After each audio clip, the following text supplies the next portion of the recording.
Warning: the contents of this podcast series often include sensitive subject matter and themes that might not be suitable for all viewers. Potentially triggering issues are discussed, and viewer discretion is advised. If you or someone you care about are dealing with issues that impact their mental, emotional health, sexual health, or physical safety, please check out the resources linked in the bio or reach out to us directly. We are here to assist you toward emergency care and experts. Prioritize your well-being and sense of safety. Hello, and welcome back to Shattered Foundations, Reconstructed Self, a podcast where we interview members of the deconstruction community to hear their stories and share them with the world. Here, we dive deeper in the process of deconstructing religion and then reconstructing yourself, who you are, what you believe, and how you are moving forward in rebuilding your personal foundation. I am your host, Tahir Dixon, joined today by my charming and compassionate podcast partner and co-host, Garnet. How are you? I'm doing well, all things considered. Excited to be here. Happy for this conversation today. I'm excited. Yeah, I feel that. Today for episode 7, we have a guest who is another amazing content creator in our deconstruction community. He is a political and religious debater, the creator of the Black Atheist Coalition community, and an absolute powerhouse. I don't often walk away from a stream or video without learning something. So today we have the honor of speaking with Volcy. How are you feeling about sitting down with us today? Hey, I'm feeling great, man. I've been seeing this grow over the past few weeks, and I'm like, well, they better, start getting me on here. Yeah, I'm so glad that you were interested because, you were definitely one of the people that was on our wish list, and, it really is truly an honor to have you here today. Hey, I appreciate it, and I appreciate, you guys being here and us having a discussion, and I can't wait. Let's sit down and talk about what we're going to talk about because I love this topic. I'm talking about deconstructing and rebuilding yourself. It's important for us to have, and can't wait to talk to more people about it. Awesome. All right. Well, before we get into it, I want to take a moment to thank you all for listening to our show. We appreciate each and every one of you. Make sure you like, share, comment, click the notifications bell so you are always up to date on the latest episode of Shattered Foundations. We release new episodes weekly. So, Volcy, what are your earliest experiences with religion? It was Christianity for you? I'm just assuming here. It was definitely Christianity. My earliest interactions with religion, because my parents were Christian, so of course you get introduced to that like immediately. That's how it is in Christian households, especially being West Indian. My parents are originally from Haiti, so that's like a big thing over there. 80% of Haiti is Roman Catholic. Wow. And it's kind of funny because when Haitians immigrate, they become Protestant. It's a little funny. Really? So, 80% of Haitians living in Haiti are Roman Catholic, but 80% of Haitians living in America are Protestant. It's real funny. Well, Volcy, I want to ask you something. Whereabouts in Haiti were you? I was born in the United States, and my mom was from Port-au-Prince, and my dad was from Saint Mark.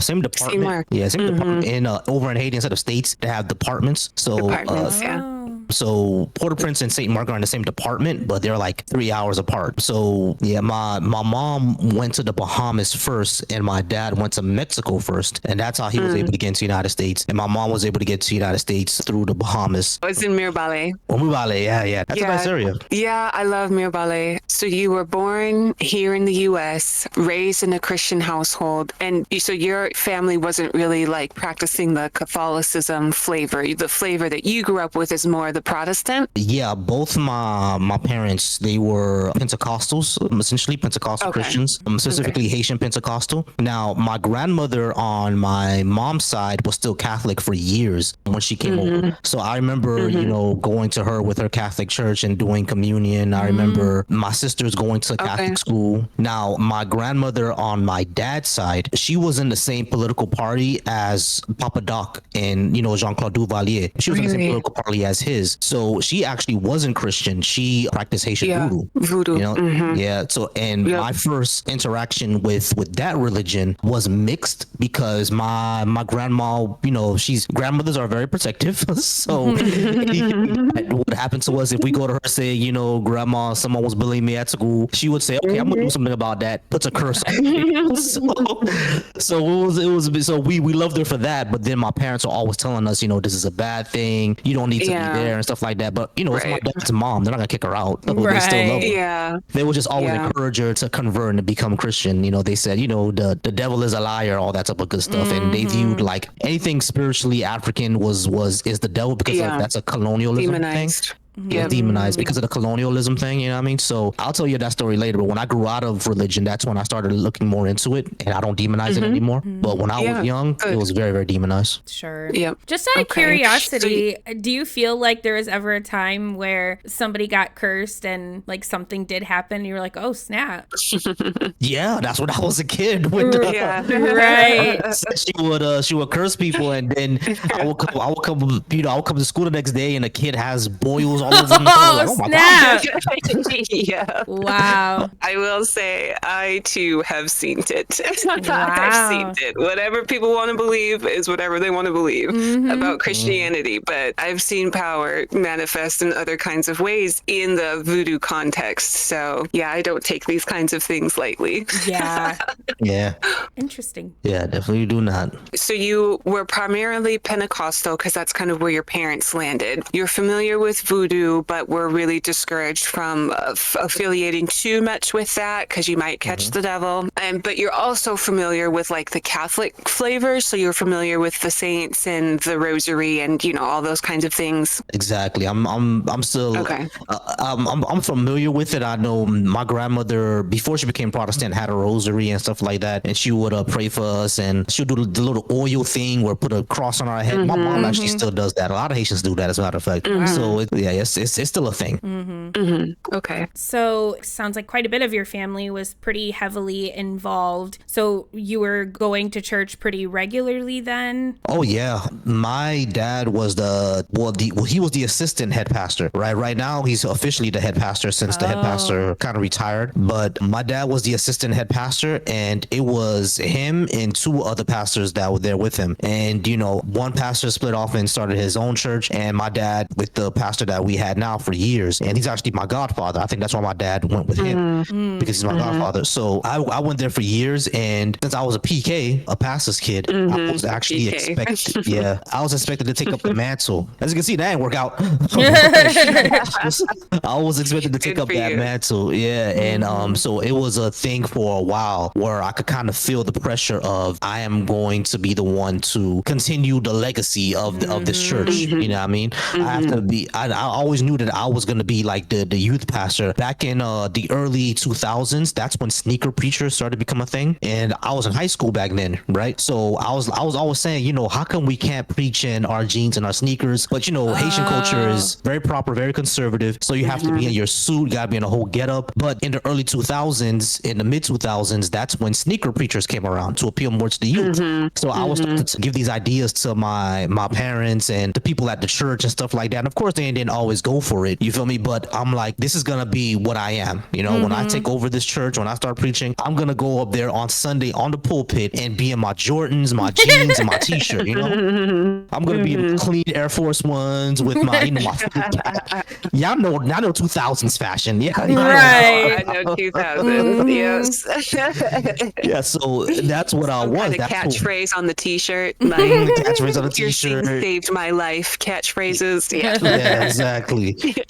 So I was gonna be one of those guys. You know what I mean? But I would say that as a kid, I was always inquisitive. There was always something that I felt something is off about this. You know what I mean? And it was always a nagging feeling in my head. So do you know kind of what age were you when you started to notice that feeling in yourself and like recognize that feeling in yourself? How old were you, or what grade were you in? I was probably in the 8th grade. I don't know if you guys ever seen this meme, but you ever seen that meme of in one moment you realize you're alive, like at 5 years old you become conscious? Yeah. So yeah, that's how it was with me and this belief system in Christianity. One day I just woke up and like, something's off about this. This doesn't sound right. This sounds kind of crazy. And I think it was over the term of learning that. I think it was language really that did it for me. Now as a kid, when I was 7, 6, 8 years old, you have questions already, like Noah's Ark. A lot of people don't know this, but in the 90s it was very, very insidious, because when you learn about about Noah's Ark, right? That's one of the stories of Noah's Ark. You learn two different versions of the story. You learn the version of like the kid version. My parents put in, videotapes, Christian videotapes to teach kids Christian Bible stories, right? You learn the kid version where Noah was simply foretold that there will be a flood, right? It wasn't until that God is planning a flood. It was just told that Noah was foretold something was going to happen. Yeah. Exactly. He was just chosen to see what was going to happen. Now, when I got older, right, when I'm like around 13, that's when I heard the story of,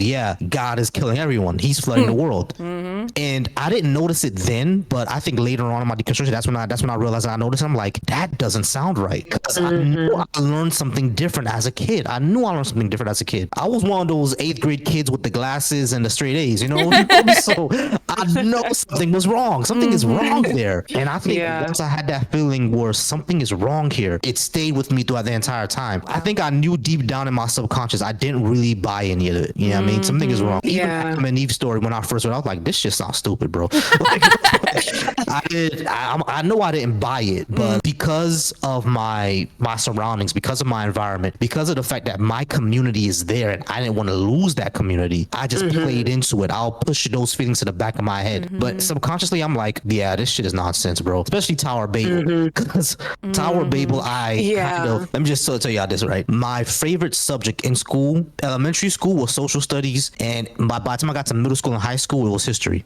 Even up until now, it's history. If anyone would tell me if I would pursue a PhD, I would probably pursue it in history. So it's like the past is what I've always loved, because the first like motto I heard, or the first proverb I was given, was, we never forget the past to not make the mistakes of the past. Like I forgot what that proverb is. But you know what I'm trying to say, right? Yeah. Don't you forget the past, are doomed to repeat it. Yes, exactly. Are doomed to repeat it. Yeah. Are doomed to repeat. That's the first motto I ever heard. I remember hearing. I probably heard it when I was like 3 or 4 years old. So I'm like, that stuck with me, and that gave me a love of history. Ever since I was a kid, I loved history. So when I'm learning history, I'm learning about ancient history, ancient Greece, Babylon, Mesopotamia. I don't know about Africa until I was in college, of course. Y'all know how that go. And then I see the story of the Tower of Babel in the Bible. Yeah. It's not matching. It's not matching. Yeah. So I'm like, something is wrong. And then I think I was probably 7 years old. I asked my dad, the story of the Tower of Babel, that's when God made people speak different languages, right? And he was like, yeah. And I was like, but when did China and Japan and India and Greece happen? You know what I mean? Because they all speak different languages, right? And they were like, oh, it was at the Tower of Babel. And I was like, okay, so when was the Tower of Babel? And they never give an answer. He was like, the Tower of Babel was before we all existed. I'm like, I know that, but if ancient Egypt was 5,000 years ago, was Tower of Babel before that? And he said, yeah, Tower of Babel was before that. Of course, I realized when I was older that he's making up on the fly, right? So, so he said, yeah, Tower of Babel was before that, and something about that didn't make sense to me. I'm saying, okay, I was like, okay, so if Tower of Babel was before that, how does everyone know about it then? Because stuff wasn't written down, so how does everybody know about it? That's a good point. Yeah. He just told me, oh, you gotta ask God. Go ask God. Yep. Same answer as any pastor, honestly. I can't tell you. And even if you wanted to make a case on oral traditions and give validity to passing down of oral traditions, okay, fine. But then we would expect to see remnants of that story scattered. We would see that scattered as people traveled to different regions, and then we would see remnants of that story in other places. But it's just not coherent with what we know to be true about history. So that Tower of Babel thing, that stuck with you for a long time. That was something that really wedged its way into your psyche with wait a minute, this is something about this is off. Yeah, exactly. Tower of Babel and Noah's Ark, because the thing is, if you ask any Christians when were either of those supposed to happen, even ask them which one happened first, they'll never be able to answer that.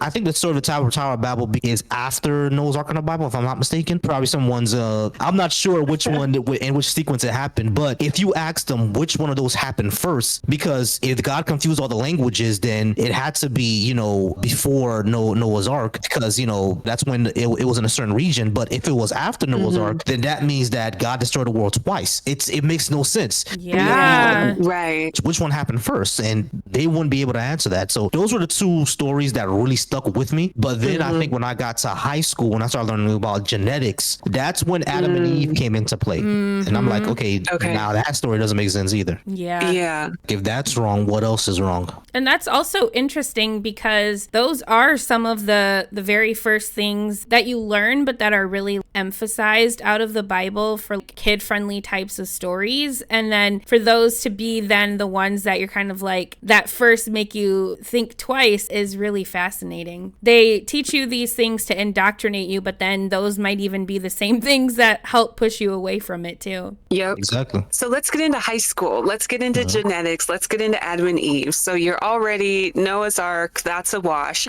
Pun intended. You got the Tower of Babel. Like just the walls are tumbling down around you. All the illusions. Now let's get into genetics with Adam and Eve because you like history. Were you interested in evolution at all? Were you more approaching just curious about the origins of humanity kind of thing? Where were you at when it came to learning about biology? Yeah, I definitely wanted to learn about the origins of humanity because all of my life, I just learned that one man, one woman came together and had sexy time, and boom, 7 billion of us are here. Now, I think by the time I was in the 9th grade, I'm like, there has to be something more to the story because that doesn't make too much sense. This was a time where I was expected to be a preacher, so I'm like, okay, what I'm gonna do, which is something I haven't done, 14 years old, and I still haven't done this yet, read the Bible front to back. I'm 14 years old, I still never done that. I've read pieces of it, but if they're telling me I need to be a pastor, they're giving me all these verses of, when you're challenged, you answer with righteousness, all this other good stuff. All right, cool. I have to go ahead and read the whole Bible then because I haven't done that. So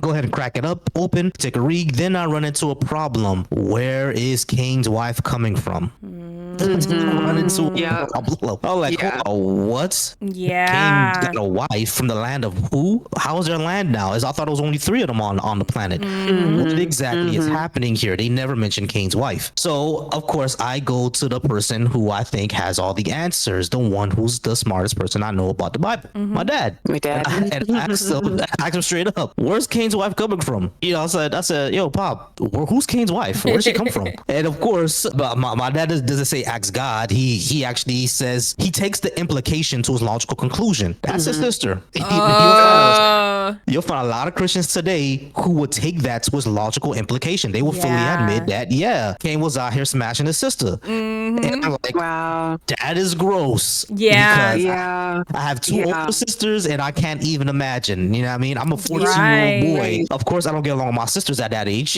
I'm 14, Ew. Ew, And I remember that coming up for me. I must have been also in high school at the time. And I remember just hearing my mom say, oh, well, God must have made another person. So that was the conclusion, that those were the pretzels that we bent, was that we already know the blueprint with the dust, and then you breathe the life, and then you take the rib from the da-da-da. So God must have just made more people the same way that he made Adam. That was how we logicked through it.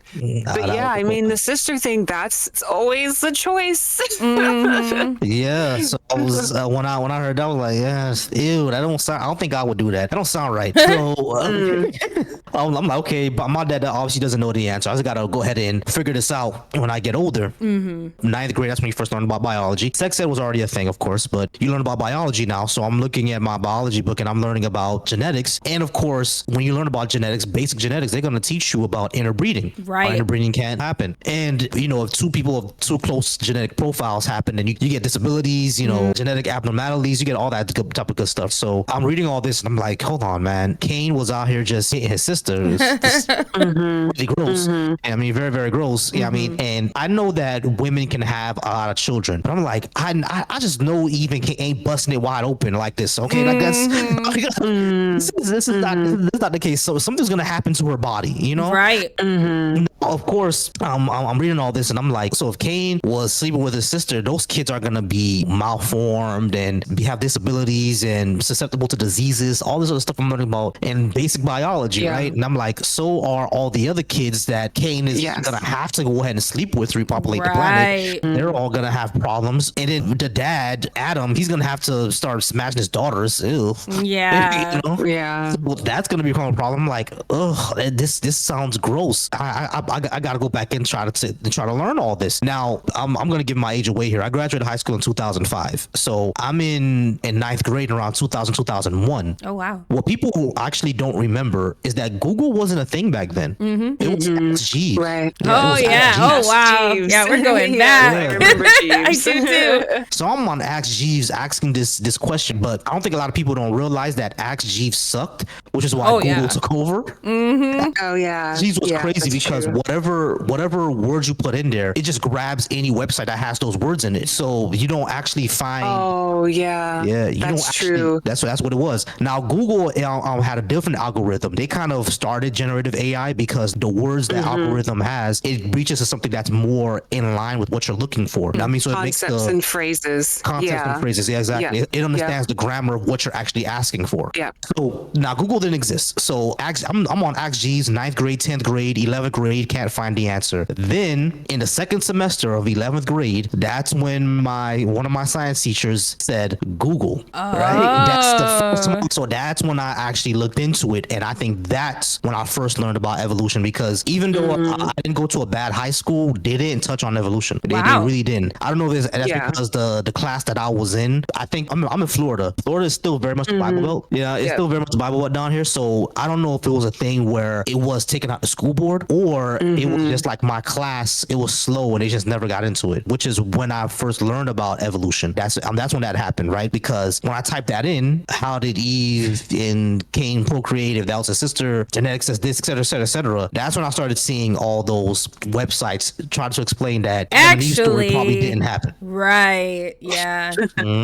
Yeah, Adam and Eve's story didn't happen. Now, of course, I'm skipping those, right? Because I'm like, okay, that's the devil is a liar. That's Satan thing. Not today, Satan. Right. Exactly. I'm like, okay, that's a Satan thing. I can't click on that one. They're gonna try to get me into worshiping Satan. Right. That's what I'm thinking. And that's when I started to reach Christian websites that said that, Adam and Eve and Cain, they were perfect DNA, perfect genetically, which of course makes zero sense, but I have no clue. I'm 15, 16 years old. I don't know perfect DNA is a thing. Right.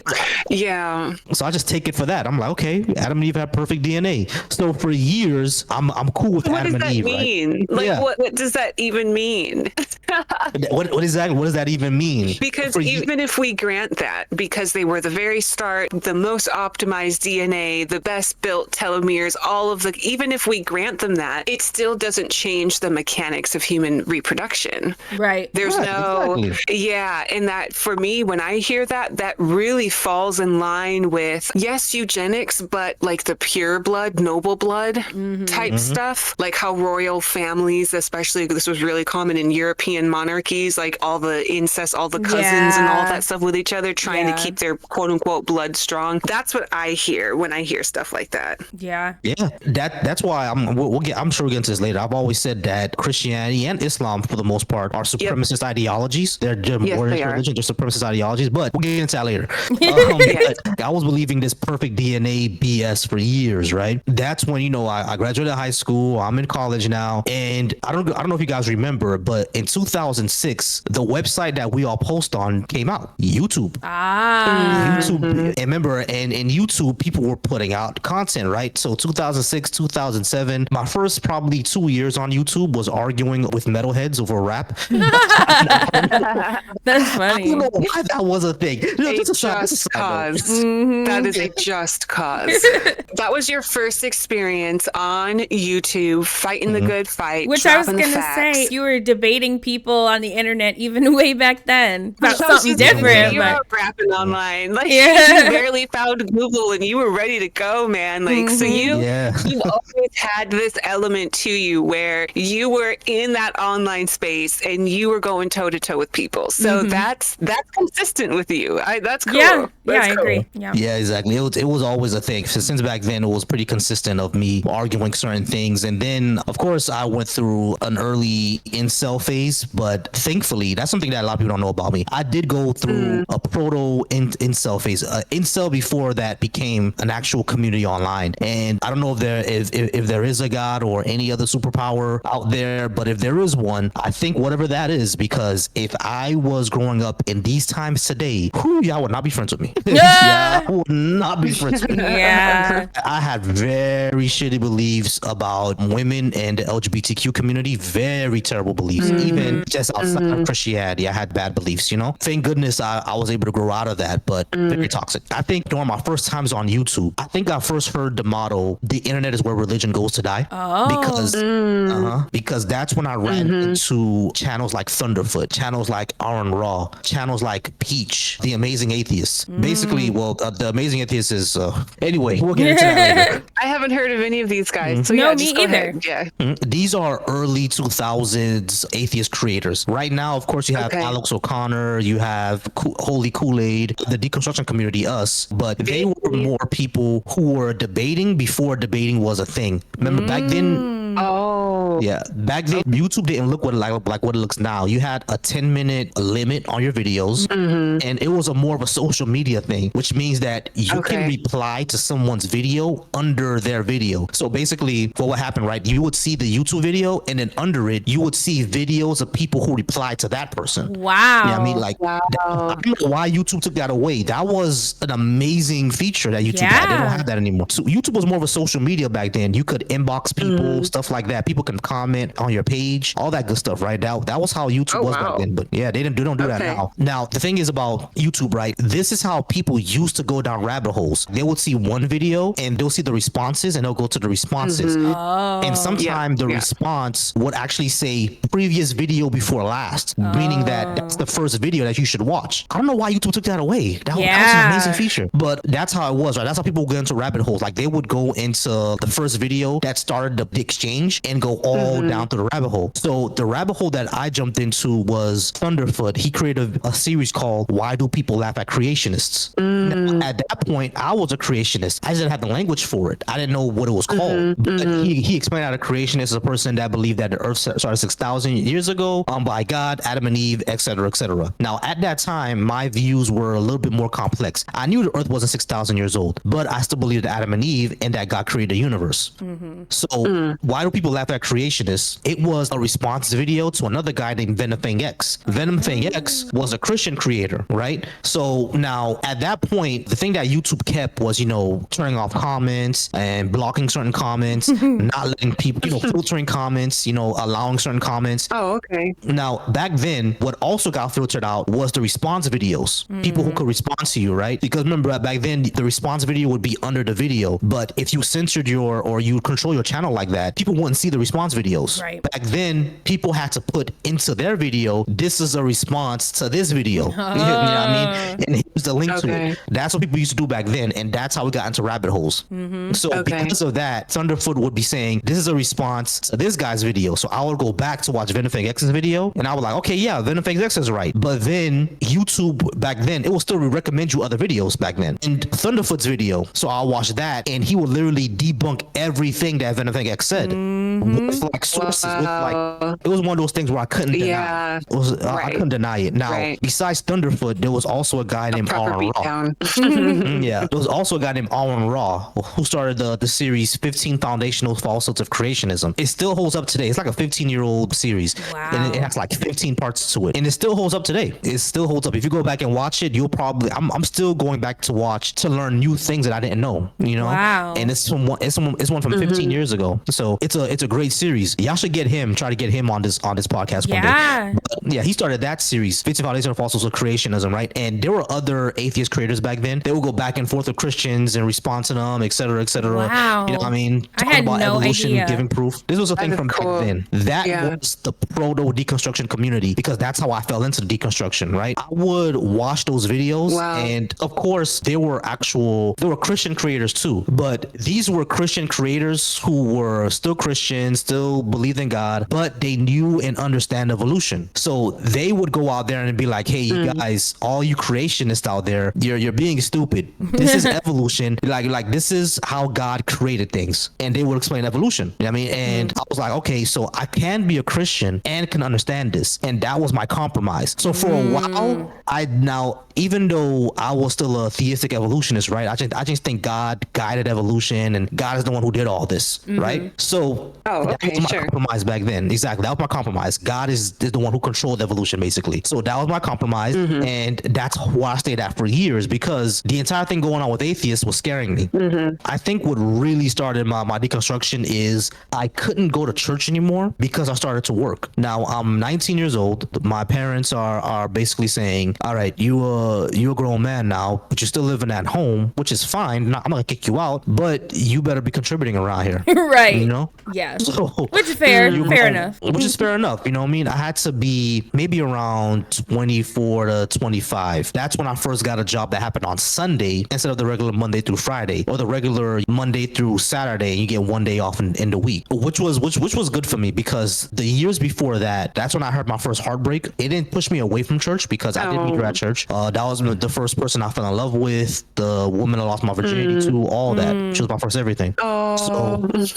So we broke up, and I think that was my proto incel phase. You know what I mean? Because therapy didn't exist back then. You just prayed for it. Right. You just prayed for it, and that didn't help me. That didn't help me out at all. Praying did nothing. I was still angry. You know what I mean? I was still very, very bitter. I've been with her since I was 18 years old. How could she just leave us? We have plans, and et cetera, et cetera. Very hurt, right? And of course, that's when I'm learning about the Mac lessons by Tariq Nasheed. If you don't know who he is, look that up. You're not gonna be very happy. Go ahead and look him up. But that's when I started reading Mac lessons, and I'm like, oh, okay, so that's how I gotta control the bitch. I was one of those guys. Of course, I think I'm the type of guy, since I grew up around women, and empathy was all my dad was very empathetic, so empathy was also something big for me. Disrespecting women didn't feel right. Yeah, I mean, calling, saying, oh, this bitch and that bitch, doing that didn't feel right. Something about it would irked me. You know what I mean? It just irked my soul. I'm like, this doesn't feel right. Yeah. So I kind of stopped doing that, at least. But I was still in the stage of women like men who ignore them, et cetera, that type of pickup artist phase. I was still in that phase. Now, what happened around that time as well is that I started working on Sundays. On Sunday mornings, I'll work, so I can't go to church. And then on the nighttime, when it gets night, because I work nights as well, there's nothing to do, because I work in a condominium. I was like the front desk guy, right? And the only thing you can do at nighttime, I lived in Miami during that time. So 10 o'clock at night, 11 o'clock at night, 12, 1 a.m., everybody's heading out. The moment it hits 1:15, no one's heading out anymore, because they're at the club at this point, because that's when the club starts popping. I know y'all from smaller towns. The party starts down in Miami. The party starts at 1 a.m. Wow. I lived in Miami for a bit. I know. Yeah. So at 1 o'clock, 1:15, no one's in the lobby anymore. Everybody's out. So from 1:15, and then no one stumbles into the lobby until about 6:15, 6:30. That's when people start stumbling back in from the club, because I work 11 to 7 shift. So from 1 o'clock to 6 o'clock, nothing is happening. The lobby is empty. I could go to my car, take a nap, and come back, and nothing would be there. Yeah, because I worked in downtown. No one can come into those buildings without a key fob. So nothing was happening. So now from 1 to 6, 5 hours doing nothing will drive you kind of crazy. Right. So what happened to me was the thoughts that I had when I was a kid. Where did Cain's wife come from? How does Noah's Ark make sense? You're like, let me pull these back out. Yeah, Tower of Babel, Adam and Eve. Noah. Everything I've been watching for the past couple of years with evolution and all the exchanges that happened between Thunderfoot and Venom X and Aaron Raw and Together for Peace and all these people who were arguing back then, all that's coming up again, right? Yeah. So I'm like, I just can't sit with these thoughts, because these things bother me. Yeah. I started really looking into it, and I'm a reader, right? And at that time, the website that a lot of us use now but couldn't be used back then also came out. Wikipedia. Wikipedia came out around that time. So now it's hard to read a lot of this stuff, right? It's hard to read a lot of stuff, especially if it's on a science website or a theological website. It's hard to read because I've always said that historians and theologians and scientists, they don't write for the common person. They write for the person who already understands what you're saying. Yeah. 100%. So I said, I need something for the common person. Wikipedia was the source. So I said, I know I'm not supposed to be using this, but at least they cite their sources. I can click on the source and see if it's a real source. You know? Right. Okay. Yeah. Yeah. Right. That's what I started doing. So I started going down rabbit holes. First, I went down a rabbit hole of evolution, human evolution, the Bible, contradictions in the Bible, textual variants of the Bible, because that's when I first learned the term textual variant. Yeah. And then when I saw textual variant, I saw Markan priority. So then when I saw Markan priority, I got to the synoptic problem. You know what I mean? These are the things that I started with evolution and got all the way to the Bible with the synoptic problem. You know what I mean? So what is that? Because you lost me a couple of things ago. All right. So I started off with evolution. Right. Okay. Then human evolution, of course. Then, Christianity, the Bible, contradictions in the Bible, textual variants. Textual variants basically means that something that is in the modern Bible that was not in the oldest copies that we have. Oh, okay. Something varies there. Okay. Yeah, I mean, now a lot of the textual variants are simple misspellings, right? But there are dozens, hundreds of textual variants that are theologically significant. Yeah. You know what I mean? Yeah. I think there's a textual variant where Jesus in the modern Bible, you see that Jesus kind of compares himself to God, kind of like you can say that he is God. But then in an earlier textual variant, he clearly says that he's separate from God. He's not God. So over time, between those hundreds of years, something got changed. You know what I mean? Things like things merged, that type of textual variant has a huge theological can of worms because in the earliest one, if he's saying that he is not God, but in our modern one, he's kind of comparing himself and saying that he is, we have to figure out how did this change? And not only that, we have to go back 300 years of records. And not only that, if in the beginning he's saying that he's not, why are we now in modern times we're saying that he is? You know what I'm saying? So it opens up a can of worms. So I'm reading lying. Yeah. Somebody's lying. So when I reach to textual variant, that's when I reach to the synoptic problem. The synoptic problem is like this, right? Well, I got Markan priority, then synoptic problem. Okay, Markan priority is basically saying that the book of Mark is the earliest gospel written. So that means all the other books source from Mark, basically. Now, the synoptic problem means that Matthew, Luke, and Mark, they have an issue there. Let's say myself, you Tahir, and you Garnett, we're in a restaurant and we witness a crime. Someone walks into the restaurant, pow, takes off someone, right? We're going to have the same story, right? We're going to have the same overall story, but we're not going to have the same word for word story. Right. I'm going to say that he came in, flashed it in his face, shot twice, ran out. Tahir would probably say he came in, they exchanged words, you know what I mean? He flashed it at and pow, he left. Now, Garnett might say, I didn't see when he came in, but I turned around, he flashed it for maybe 3 or 4 seconds, then let off a shot. But I closed my eyes, he could have shot again, but I don't know, and he ran out. Now, it's all the same kind of story, right? We're all eyewitnesses. We all know he raised a gun. We all know he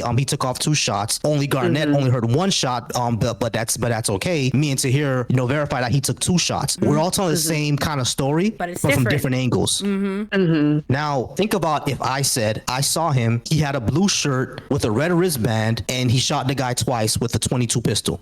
Tahir says I saw the guy, he had a blue shirt with a red band, he shot the guy with a .22 pistol in the face. Garnett says the exact same thing. So we're all saying the exact same thing, right? The reason why that's a problem is because we're 3 different people. We will not have the same story, the same experience. Yeah, it's the same exact experience. So that seems strange already. But then it becomes another problem. I speak English, Tahir speaks Spanish, Garnett speaks French. How do we have the same exact story? Yeah. You know what I mean? And then here's another problem. I'm at the restaurant and I definitely saw it, or definitely I'm supposed to see it, right? Tahir is in the kitchen and Garnett is in the restroom. But and not only that, I still speak English, she still speaks French, you still speak Spanish. So how do we all have the same story from the same angle? And not only that, in different languages, the same exact phrases can't be used because there are words that exist in English that don't exist in Haitian Creole. So true. There are phrases that exist in English that don't exist in Haitian Creole. Like, for example, if the English phrase is "How's the weather outside?" that sequence of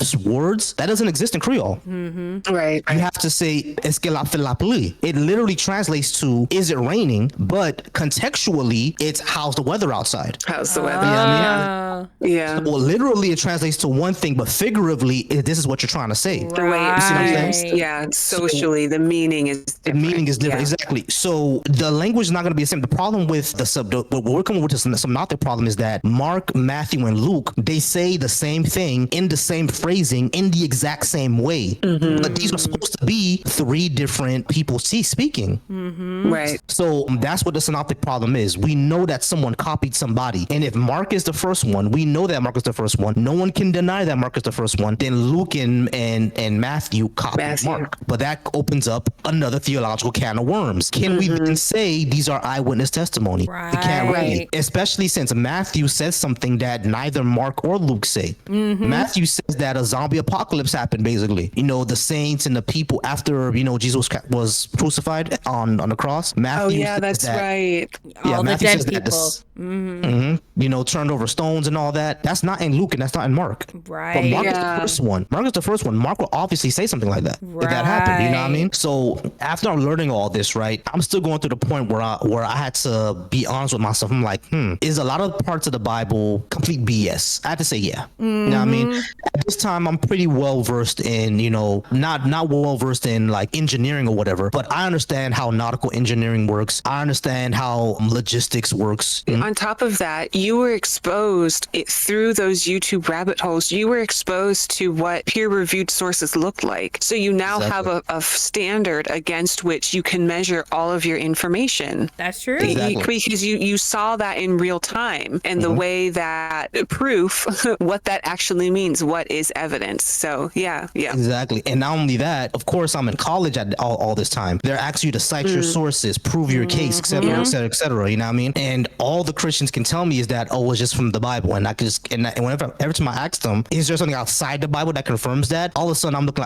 like I'm the devil. Right. So, what do you mean? what do you mean? Just believe the Bible, right? And I just can't do that. So I'm looking at that. I'm like, these are all, you know, real problems. So I have to be honest with myself. How many parts of the Bible are actually not true? And I have to say, like I said, I have a good understanding of how logistics works, right? You're not gonna get penguins to get to the Northeast, to get to the Middle East. That's not gonna happen. Right. Penguins are not gonna come to ancient Palestine. That's impossible. I like maybe Noah's Ark actually happened in South Africa, because at that point I was into geography, so I know South Africa gets penguins sometimes. And I'm like, okay, even if that was the case, how'd the lions get there? You know what I mean? So, I'm like, okay, Noah's Ark is BS. Genetics, evolution, Adam and Eve is BS. That's out the window. The basic linguistics, because at this point I wanted to learn. I was a very inquisitive person, so I wanted to know where did English come from. English came from French and Nordic and Norman Germanic, right? What did Norman Germanic come from? It came from Proto-Germanic. What did Proto-Germanic came from? It came from an Indo-European language. All right, cool. I'm looking up African history. At this point, I know Noah's Ark is BS because nothing in African history mentions it, right? There are cultures there for thousands and thousands of years, no mention of a flood. Yep. Now, I mean, and their flood stories is way different from other flood stories. I was just going to say, there are flood stories. That is a thing through human storytelling history. There are flood stories, but the kind of hoops that you need to jump through to think that one pair of each animal on the giant boat was the solution, that's just kind of nonsense. And I don't know that there are very many other cultures that took that route. Right. And and I'm still seeing, you know, like all the flood stories, right? I'm reading them, like they don't describe the same thing in the same way. And I also noticed in geography, any ancient culture that was near a body of water had a flood story. All of them, right? Any culture that was not near a body of water did not have a flood story. You know what I mean? So that shows something to me. Like I think with the Mongols don't have a flood story until they tried to invade Japan. You know what I mean? So there's no flood story there. You see what I'm saying? And if you look at now, the Indus Valley civilization has a flood story, but if you go into like Central Africa, the Knox civilization doesn't have a flood story, and they're mostly in the Sahel. You know what I mean? So these different things, you can see that it knocks down, you know, it's going to make sense based on the geography. On the geography, exactly. And not only that, I'm into linguistics as well. You know what I mean? So I'm looking at where these language come. I know about AAVE because at that point, I'm getting more into the pro-black sphere, learning more about Black culture, African American culture, my own Haitian culture. I'm learning more about it, more about the slave trade, because I learned a lot about it in high school, surprisingly. More about how colonialism ran. For me, ancient civilizations, because of course I'm learning to a lot of racism online. Race realism was a big thing back then online.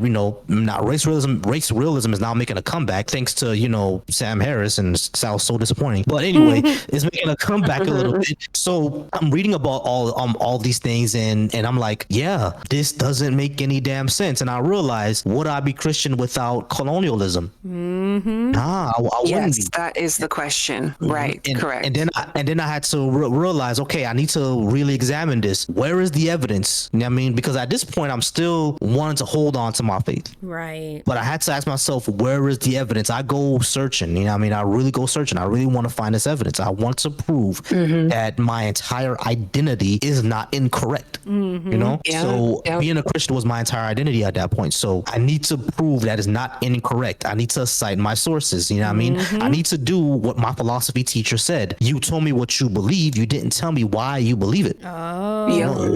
So I needed to actually find this, and a lot of times I came up short. Yep. It all hinged on Jesus, the resurrection of Jesus.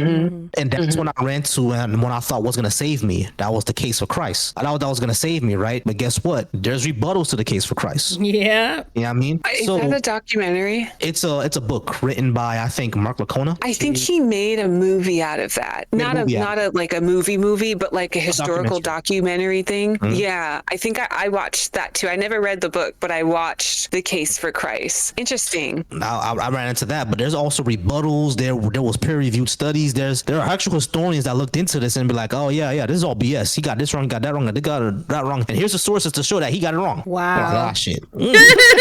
Like, I'm in trouble.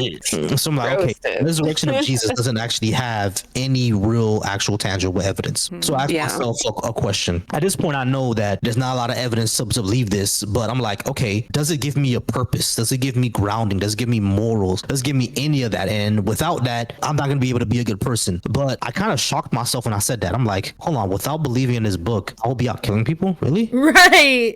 I'll be out harming women? Really? If I didn't believe in this book? Really? I had to really think about that, because at that point, I kind of debated myself a lot to make sure my arguments are strong. Yeah, sure. So I kind of debated myself. I'll write something down, write a rebuttal, and see who has the sharpest argument. You know what I mean? So I would do that a lot. So I'll do that in my mind too. So I would think about, what would an atheist say to me if I were to say that to them? They would say exactly that. Really? You know what I mean? Without this book written thousands of years ago, you'll be harming people? Really? Right. That's a think about that. A book of lies, right? Exactly. So, not even just a book of like, oh, we know it's made up fairy tales, a book of outright lies. This is incoherent with historical reality. And the fact that, for me, when you're asking yourself that question, you're really sort of getting to this core of like, how fragile are you? Well, maybe fragile isn't the right word, but how flimsy is your own sense of who you are as an ethical person, as a person in community with other people, where you need something that isn't even grounded in reality to keep you from going postal.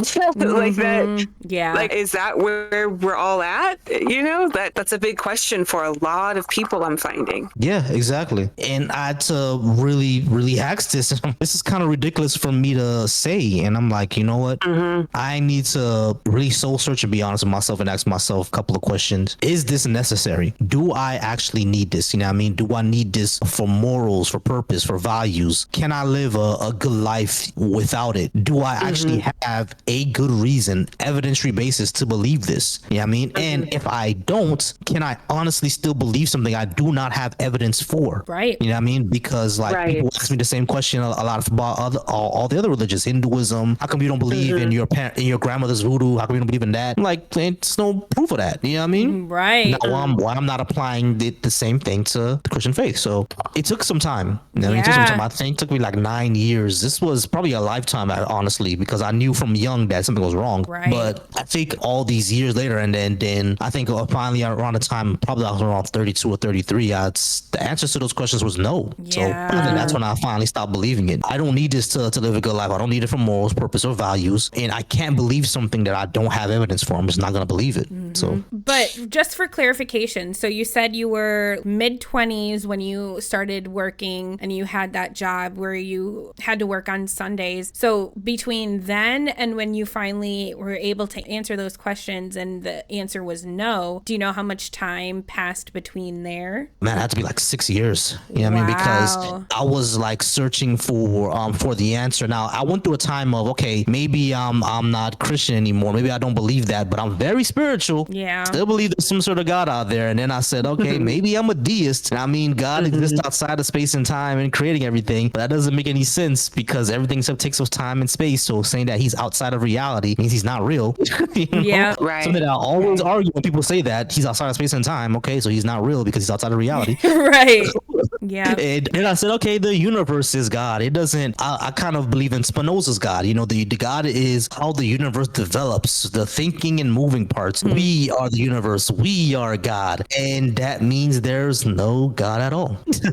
Yeah. I finally realized that around 32. Wow. I'm saying there's no God at all here. If I'm saying that we're all God and everything is God, and God is no different from the remote control in my hand, or God is no different from the stripper's booty that I want to go see. Right. No different from any of that. There's no deity. Exactly. So it's not there then. If there's no difference, that doesn't answer prayers and no God at all. So that's so interesting because as somebody who like consumes your content, I always did kind of wonder, like, your more poignant points are when you have the, well, why is this one real when you have all of these other ones? You know, you're like, well, why don't you believe in this one? Why don't you believe in that one? That was one of the ones to me that was like, that's a really good point. And I did wonder like where the thought process behind that kind of came into play. And it was basically your deconstruction story. That was a kind of a question that you had asked yourself. And I find that to be really interesting. And then also the fact that I have observed that there, and I think we've even talked about it before, that there does seem to be kind of like a step down for a lot of people. It's hard to go from believer to atheist just in one go. You know, some people can make that jump, but for other people, and I, you know, kind of was that kind of person where it's like believer, and it's like, okay, I don't believe, but I believe there's something. And then it's like, it's this. And then it's like, okay, maybe not a specific thing. Yeah, like there's the different step downs until you get where you are. And I do find it fascinating that your experience kind of echoes that as well. And then I will land the plane and just say that it was through you that I was able to put into words what it is that I actually believe. And that's the agnostic atheist, which, you know, I was talking to my aunt about my beliefs, and that's kind of what she's adopted herself. So just kind of wanting to show you that here is a very real example of all the work you did, that journey that you went on, and what you're doing now really is making a difference to people, you know?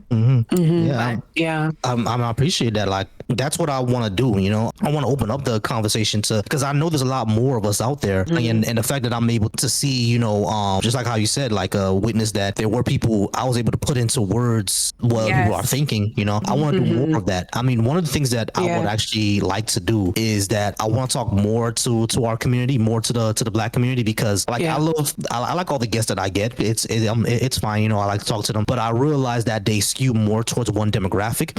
And I think when it comes to Black people, we don't talk about, you know, non-belief enough or not having a belief enough. And there's still a lot of stereotypes out there. Every time I watch videos on, you know, Black Christians and Black atheists sit down and talk and stuff like that, the videos are always flooded with Christian people talking about, look how angry they are, look how lonely, look how this, that, and the third, classless and stuff like that. They don't actually, you know, don't actually have people who actually sit there and have a normal conversation. So I know that whenever I'm speaking to a Black person who's a believer, they're always going to come in hot. You know what I mean? That almost always happens. Whenever I'm talking to someone who's a believer, a Black person who's a believer, they're coming in hot because they're coming in on defense. They already have a stereotype about us. Now, I think this kind of exists within, you know, white people, the white community, but they're kind of used to atheists being around. You know what I mean? Black people are not. It's like you're encroaching on a cultural thing. You know what I mean? And now, of course, I definitely it know wasn't part of the survival Christianity, as it manifested in the settler colonial project, not that it was an option, but it was more optional for white communities than it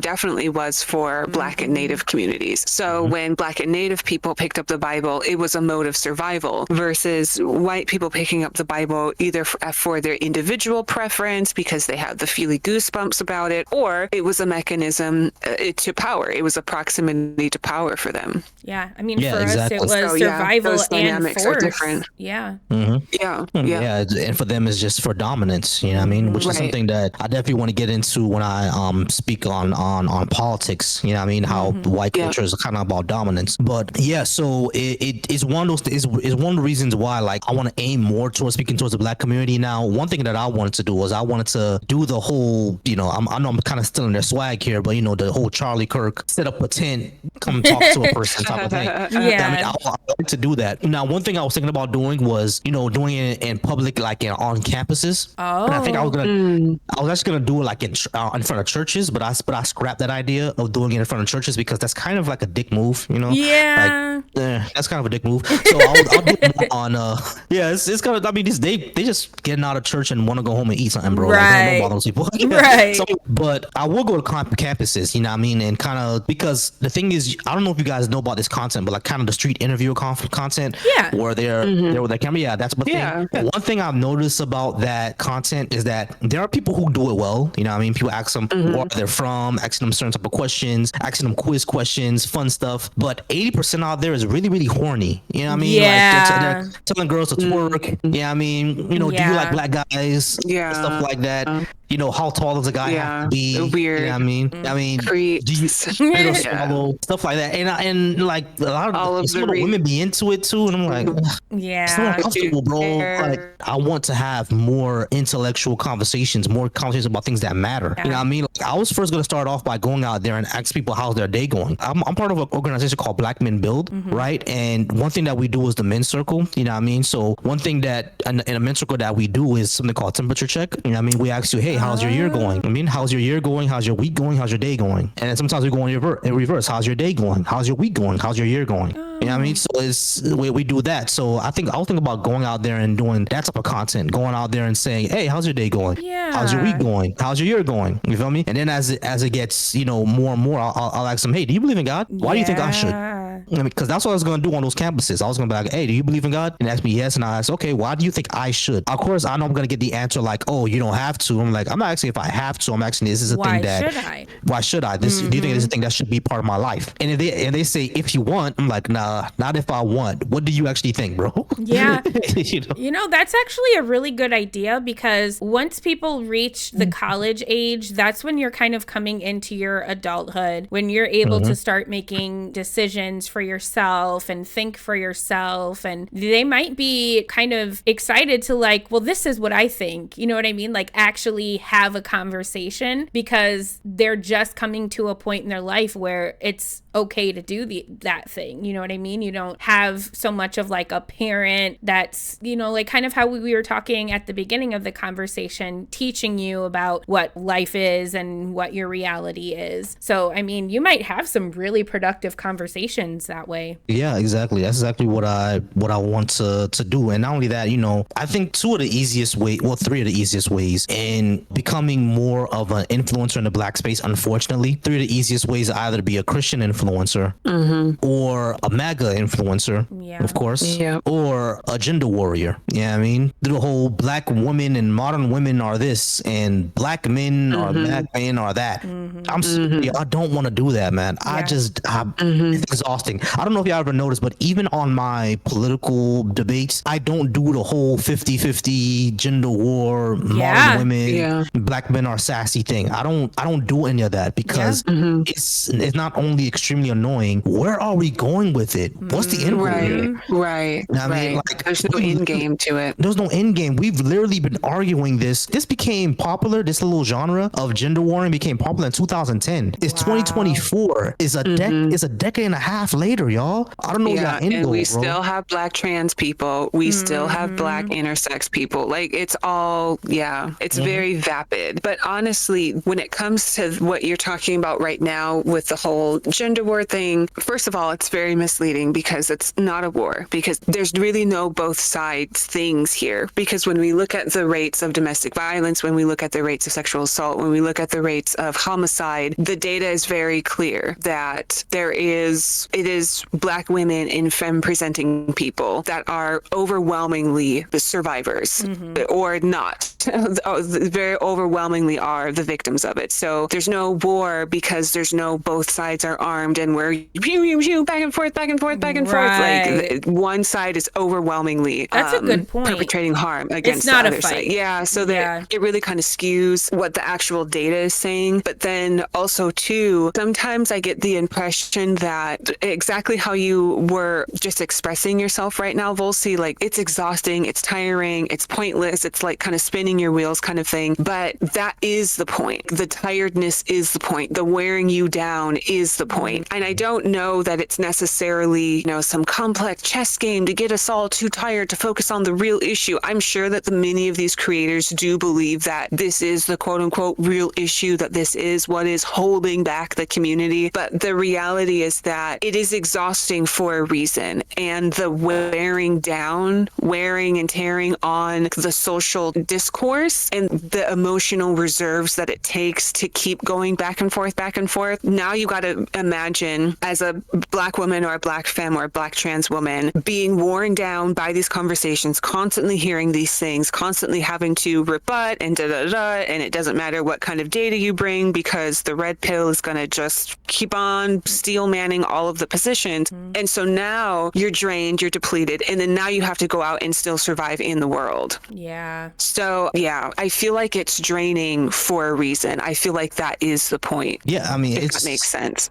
Yeah, no, that makes total sense. Like it's completely draining, right? And honestly, even from like just a perspective of a Black man, I mean, when I get divestiture content or even content that's critical of how Black men move in this world, even I get very tired of it. You know what I'm saying? Because I think there are people out there who are making genuine content to say that these are patterns of behaviors that a lot of Black men adhere to, and we need to address that and get better at it, right? Sure. That's what content I could appreciate. But there's content out there for people who just don't like Black men. Yeah. You know what I'm saying? They just don't like them. It's like constructive criticism versus criticism, basically. Yeah, exactly. They just don't like Black men. I mean, one important conversation that came out, I think a few months ago, was the rates of Black men who are not going to college anymore. And I think what was missing from that conversation, which I appreciate the Black male creators like FD Signifier and Lil Bill who put this out. They said that one thing about these institutions, even from when we're young, Black boys are criminalized. And another content creator, his name is Professor Odie. He's a therapist. What I'm trying to be. He's a therapist, and he always says things. He said when you interact with Black men, what you gotta understand is that every Black man was a Black boy first. You know what I mean? So somewhere along the line, these patterns were learned. You know what I mean? Now that doesn't mean that we excuse what their patterns that they're doing now or anything like that. It means that we have to get to the core of the society that they learned the patterns in and their environment that learns the patterns in, and work to undo them so we can save other Black boys. These are ways that we can interact with these discussions. You know what I'm saying? Something that I've always said needs to exist. What I do in my job, and I was in customer service all my life. Now I'm in insurance, and I still have to do it. It's something that I call empathetic assertiveness. You can be empathetic and also be assertive. They're not diametrically opposed. Yeah, I mean, we can be assertive in saying like these are the patterns of negative behavior that a lot of Black men do that affect Black women, and it comes from the overall patriarchal structure. You know what I'm saying? We can be assertive in doing that, but then be empathetic and say that, but we understand that you still live in a human in this society. Yeah, I mean, you're still a human in this society. All this affects you too. We understand that you get tired and bogged down with society as well. It's not your fault that you learned it. It's your fault that you perpetuate it. Yeah, I mean, we have to unlearn it. You know what I'm saying? And that's why I wanna, when I started coming back into content, I started building my platform back up. I know I had to be away for a while for family reasons, but when I start building it back up and I get more of an audience, one thing I'm gonna do is streams called Positive Masculinity, where we can talk about how you can be a traditionally masculine man and not adhere to patriarchal or misogynistic beliefs. You know what I mean? Like, your masculinity does not have to be rooted in the dominance of others. It just doesn't. You know what I'm saying? And that's, in my opinion, it's not only toxic masculinity, it's weak to me. You're saying that being a man is dependent on if you dominate somebody else. That's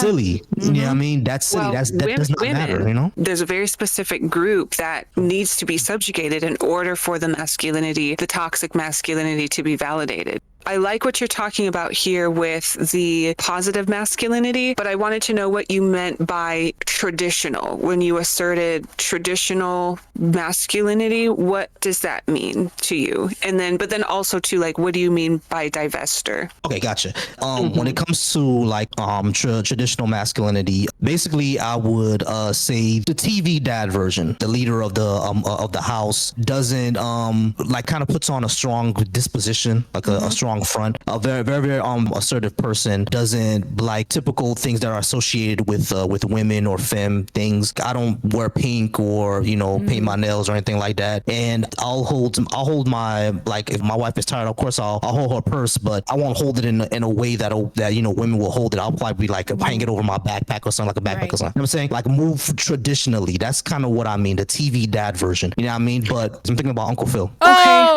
Okay. Uncle Phil, Carl Winslow, Huxtable. Okay. You know what I'm saying? Probably a little of James Evans. You know what I mean? Like the very, very serious dad, because my nephews and my nieces, that's how I am with them. You know what I mean? I come off very, very serious dad to them, but I can also be one of those really cool fathers like Carl Winslow, or protector like an Uncle Phil, or one of those fun dads like the one from Leave It to Beaver. You know what I'm saying? I can be all. That's what I mean by TV dad. You know what I mean? Except not a bumbler. You know what I mean? Not bumbling around. I think when I use the words like traditional, I guess it's more of a, for lack of a better word, you know what I'm saying, lack of better phrasing. When I interact with it, right, I'll remember how I said that, your masculinity doesn't have to be based on dominance of others. So even if I would say that I come off as, quote unquote traditionally masculine, right, even if I do come off that way, me and my wife are partners in the house. You know what I mean? I don't lead her, or she doesn't quote unquote lead me. We work together to form a solid foundation, a solid base. You know what I'm saying? And I would say that I would point out to a lot of these people, especially Black people, when you're living in a two-parent household, no matter what the mix is, whether it was 2 men, 2 women, a man, woman, your mother and your stepfather, your father, your stepmother, et cetera, no matter what it is, if you really looked at how your parents interacted, they didn't interact in this, 50s style sitcom that y'all think y'all want. They didn't interact in this Stepford Housewives, woman stays home, man pays all the bills type of thing. They didn't interact that way. Tell me the truth, when you look at your parents, they interacted more as partners, not as he's quote unquote leading her. You know what I mean? There were plenty of times where you probably saw your mom leading your dad. You know what I'm saying? So it's like, in real life, y'all know this is not a thing that happens, but y'all striving for it so much, and you need to unravel why that is. Because in your life, I'm betting if you go back home and look at what your parents, of course, if you're in a healthy 2-parent household and heteronormative, I know a lot of y'all grew up heteronormative. So if you're in a healthy heteronormative 2-parent household, your parents didn't interact that way. They were more partners than, him being the quote unquote leader. Even if she is the quote unquote leader, how's that a bad thing? Well, it goes into more things, I don't want to give. I know. I hear what you're saying. I get what you're saying. I'm excited for this. I feel like now is the time to be having those kind of conversations, because we've tried to blast Andrew Tate into the sun, and that guy's a freaking cockroach. Like, we know that the red pill incel shit isn't going anywhere. When I hear things like, I don't wear pink, a color is a color, and I don't paint my nails, where there are a lot of people who are very much seated in their masculine, who identify as being biologically male, who were probably, maybe even assigned male at birth, and for all intents and purposes view themselves as a man being masculine, that are totally fine with wearing nail polish. What you said is 100% true. There are those who are completely fine. They're fine with it. They're fine with painting their nails. Now, of course, we know in our society that was, for lack of better phrasing, traditionally seen as like a woman thing. You see what I mean? Like, women are the ones who paint their nails, men are not the ones who paint their nails. Now, I don't have an issue with those men painting their nails. I don't see them as less than a man or anything like that. Personally, it's just a personal thing for me. I just don't do it because it's not something I'm comfortable with. You see what I'm saying? Now, is the reason I'm comfortable with it is because it was traditionally seen as a womanly thing to do. Yeah, I think so. Yeah, probably. You know what I'm saying? But it's just not something it's not my thing. I don't want to do it. You see what I'm saying? So now, if I were to fall asleep one day and my wife played a prank on me and painted my nails, am I gonna go nuts and throw things around the house? Punch a hole in the wall. Yeah. No, I'm just gonna laugh at it. Probably even take pictures with her and then wipe it off the next day, and then wipe it off a few hours later. You see what I'm saying? It's not that big of a thing to me. It's just not a thing. It doesn't make or break you. Yeah. Right. Exactly. Yeah. I think overall it's necessary, and I'm rooting for you. I really am, because I want it to go far, but I also want it to allow that masculinity to express and unfold itself in the flavors that it needs to. Even though I present this way, someone presenting a different way doesn't make them any less masculine than you, because we don't have a good definition of what masculinity is in the first place. Most of us would say, assertiveness, courage, bravery, etc. And we all know that women have that too. You know what I mean? And then women would, and for, feminine, it would be like nurturing, soft, etc. And we all know men can do that. We don't have a good definition of what these things mean. That's why I think that feeds into them defining masculinity as simply dominance over others. You see what I'm saying? And I think I want to pierce that conversation and say your masculinity doesn't have to be based on that. It could be based on whatever or however you move into the world. You see what I'm saying? You don't have to dominate others, even if you're like me and present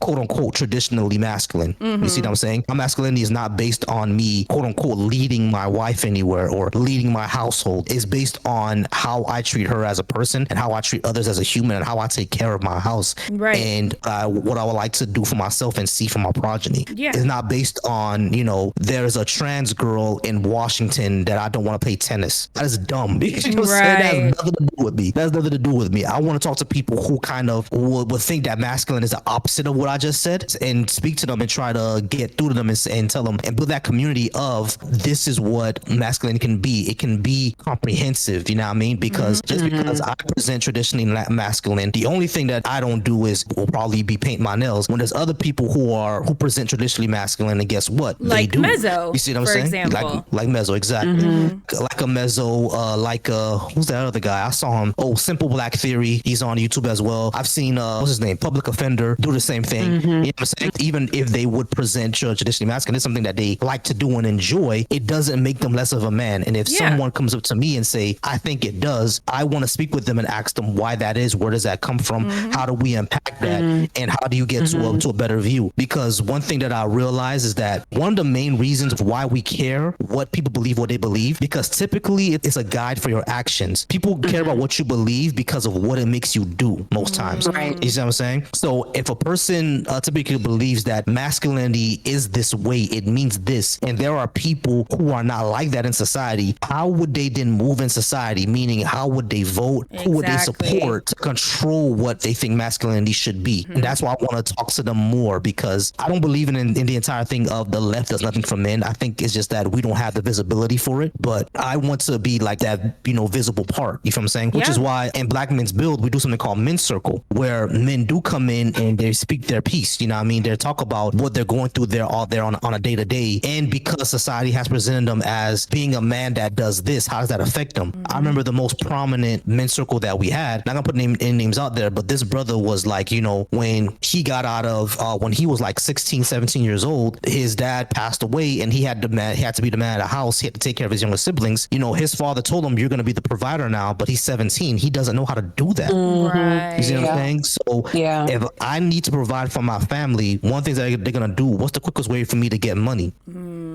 Snatch a purse, rob a store, sell some drugs, join a gang. At least my baby sister eats that day. You see what I'm saying? So that's the only way they know how to be a provider. And he said that was the thing that led him down that life of crime. And then when he got out in jail, being a man meant something completely different. You see what I'm saying? That's so true. And then when he got out in society, being a man was not what it meant by you in jail. You have to know how to interact with other people without knocking their teeth out. You see what I'm saying? It's a whole nother interaction. So he saw, there are different ways to be a man depending on where you are, and I had to learn all that. You know what I mean? He's a good person now. I'm happy for him. He was able to get on his feet, feed his family and stuff like that through construction. But him being a felon and learning all that got to him he understands now that there are different ways to move in this world on how to be a man. And he said he went into prison, absolutely despising the LGBTQ community. He came out of prison knowing that, not a lot of people can do that, but he's just one of those guys. He came out knowing if there's different ways to be a man, then I shouldn't be mad at this man for being who he is.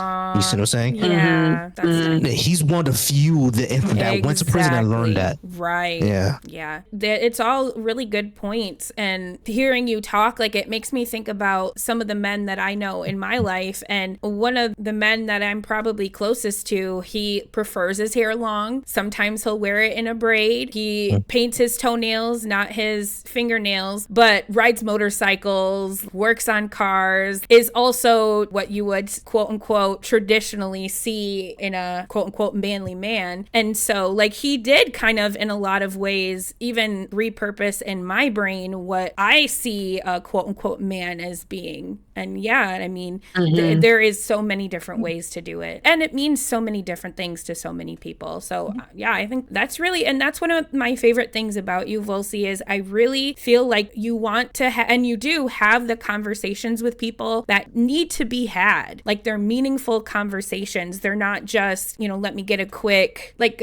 something that could go viral. Let me get a little viral moment. They're like, you're actually having conversations with people and you're actually asking them questions and teaching them things. And I think that's one of the things that really drew me to your content. And I think you are a great person to have the conversations that you're, even looking to have going forward. Oh, that's yeah, awesome. definitely. And I appreciate that's really what I wanted to do when I first got on. Now, I know like debating and zingers are more popular, right? But and debate is gonna happen. You know what I mean? Like I always tell people don't get it twisted. Even though I'm having a conversation with you, this is still a debate. You know what I mean? Debates are just heated conversations. I'm gonna ask for you for evidence or proof, or how you know this is true, or things like that. I definitely want to have that, and it's perfectly fair for people to ask me the same thing. You know what I mean? The only thing that I get annoyed of is that when I'm providing proof and I'm going on different subjects, I have to be an expert in biology, astronomy, and geology, geography, history, and a creationist has to know nothing. Like, that's true. That is true. But that does make me wonder, because we talked about kind of like your deconstruction journey and like how you kind of started being online in those more debate types of spaces. So how did that translate into you becoming a content creator and doing what you do now? Like, how did you get into that? It was kind of hard for me to get into it because I'm one of those people that I don't like my voice. Yeah, I don't like my voice, and not only that, I know there's gonna be times where I got something wrong, and of course, if you get something wrong or if you slip up, say the wrong thing, I mean, even if you slip up, say the wrong thing, there's lots of dogpiling that can happen over the internet. There's lots of doxing, and not only that, I was really shy about making content because I'm one of those people that kind of has like an image problem. Like, am I gonna look good? What if someone calls me ugly? Stuff like that. Until I started going live regularly, and I will start seeing women call me handsome. I'm like, okay, maybe I should go live more often. I'm a good looking dude. Maybe I'm a good quarter. Yeah, maybe I am. My wife tells me that all the time. She's like, I told you that you are. That's why your demographics are 52% female and 48% male. I told you. Right. I get that too, though. My wife is like, I told you you're beautiful. I'm like, eh. But yeah, I feel that. Yeah, but I got into it when I'm like, okay, there are not a lot of people who look like me that are having these discussions and making this type of content. So I'm gonna go on there and I'll start doing it. Now, of course, my few lives were pretty bad. We were talking over each other. I didn't know how to answer a few things. But then I took some time and I'm like, okay, I got to make sure that I'm prepared, which is why whenever I go live now, I have my list of sources right in front of me. Oh, you know what I mean? Now, unfortunately, when I'm on my phone, I can't show them on the screen. I just read them off. But when I'm on TikTok Studio on my computer, oh yeah, I'm definitely flashing it. I'm definitely flashing it. But most times is just me reading it off and trying to talk to them and inviting people up, because one thing I don't like to do, which I know, I hate talking to the comments. I hate that. You always miss something. Yeah. I talk to the comments. Just come up and actually have a discussion with me, bro, or else I'm just gonna block you. Right. Yeah. No, I commend that actually, though, because you start talking to somebody who will only stay in the comments and they're just going to keep going and you're just going to be there forever. So like you said, either come up or GTFO. Yeah, exactly. Get out of here. That's I got into it, I was like, there's not a lot of black people doing this. So let me go ahead and get on here, talk and have this conversation. The black people that are doing on it, the first black person I saw actually doing these lives and having discussions and stuff like that was Q-Top. Like, Gross. God, this is the black person that represents us doing this. Then I ran into Jay Williams J and Conscious Lee, and they were just awesome. So that's when I followed them. I was like, okay, there are more of us who does this, but I'm gonna be out here doing this topic, live streaming, having conversations. And I was on panels before, but you know how it goes on panels, everybody talks over each other, people get dropped, etc. You get muted. It's like, it's annoying. So I said, I'm gonna try to control my own conversations. I go on panels sometimes. I try to go on panels sometimes, but like it's always a problem. So now I just try to be by myself and invite people who want to speak to me. Yeah, that is one of my favorite, because I know you do have panels sometimes where you have people come up, but I think your meat and potatoes is just one-on-one conversation, pick from this list and let's go at it. I think those are some of the most riveting conversations. Are you familiar with Black Atheist Rants? Yeah, that's my boy, Black Atheist Rants. Oh, yay. I've been wanting to go live with them for a while. It's just that I don't have him on Discord, and for me to send him any messages on Instagram, he has to follow me back. Oh. So, bro, you gotta follow me back, bro. I can't send you messages. Right. I mean, he's just busy. He doesn't really know. But the next time I know I'm on live and he's there, I'm definitely gonna talk to him and be like, yo, we gotta set up a time. You know what I mean? I want to go streaming with you. When he did his show with Crystal, one of the things that he said was he wants to see more Black creators doing what you guys are doing. And I'm like, man, you guys need to connect, because those would be some dope conversations for sure. Oh, yeah, definitely. I definitely want to get him on something, and I want to co-host a stream. I know he's on panel sometimes, so I definitely want to co-host a stream with him. I think probably the title of that stream is gonna be "Why Should Black People Be Christian?" You know what I mean? So that'd be interesting. That'll be interesting, and we'll reach out to the Black Christians, the Black Muslims, and Hebrew Israelites. Yikes. Talk to them. Yeah. Someone's got to do it. So annoying. Someone has to do it, but they're so annoying. Oh my God. There are Hebrew Israelites. Now, the Hebrew Israelites typically, a lot of times, from what I learned, a lot of them are African American. Now, there are Haitians that are Hebrew Israelites as well, because they're part of some, organization that says the original Hebrews, or the 12 tribes of Israel, are the so-called African American, the so-called Haitian, the so-called Hispanic. Now, I used to mess with a girl who grew up in that religion, right? She knows about them too, and she'll like, trust me, they all doing that because all these dudes just want a Latin girl. That's really it. They just want a Latina. That's what they're saying, that the Hispanic is the black man and the true Hebrew and stuff like that, because there's one a Latin woman. That's really it. And I'm like, and now they don't want just one, they want two. Because polygamy is allowed in that religion. And I'm like, how come they just don't be polygamous? And she's like, listen, that's how come they just don't do that without the whole Hebrew thing? The hoops that people will jump through, I tell you. But I do think that there is something deeper going on with that crew, because I see them in the town where I'm in now. They got their little purple shirts on. They'll sit up on the corner of a street and have like their table and their megaphones and like their Lion of Judah posters and all of the reasons why the apocalypse is right around the corner. So they're starting to become, I mean, they've already been a thing offline. I feel like more people are becoming aware of them because of the online debate spaces. Like, they're popping up and saying they're putting their 2 cents in, getting blasted into the sun and then leaving. But they are doing things like showing up at powwows and harassing. Yeah, like this is a thing. This is an issue. So disrespectful. So there was a content creator on TikTok that called in all of Native TikTok. What's her name? Mama Bonnet. And she's like, Native TikTok. Yeah, she's a black woman. She's like, Native TikTok, sit down. We need to have a talk. And she like basically gave them permission. Y'all kick them off your fucking land. Like, no, this is not it. And then she went in on them. And she talked about them, the Black Hebrew Israelites. They show up with their purple shirts, and like, she just described all the things that I'm saying now. But I do think that there are, first and foremost, I see it as a trauma response, because you're cleaving to the religion of your colonizer, and that's just a trauma response, point blank, period. But two, there's also these elements that parallel the whole kind of pretendian discourse with the that the Black people are the original Native Americans and they were the first, the original ones here and all this kind of stuff. But for me, when I hear those things, what I hear are, I do hear lost tribes, because this is the logical conclusion. This is the only place that a lot of people can land on after plantation trafficking. What else as a society can we really be shocked?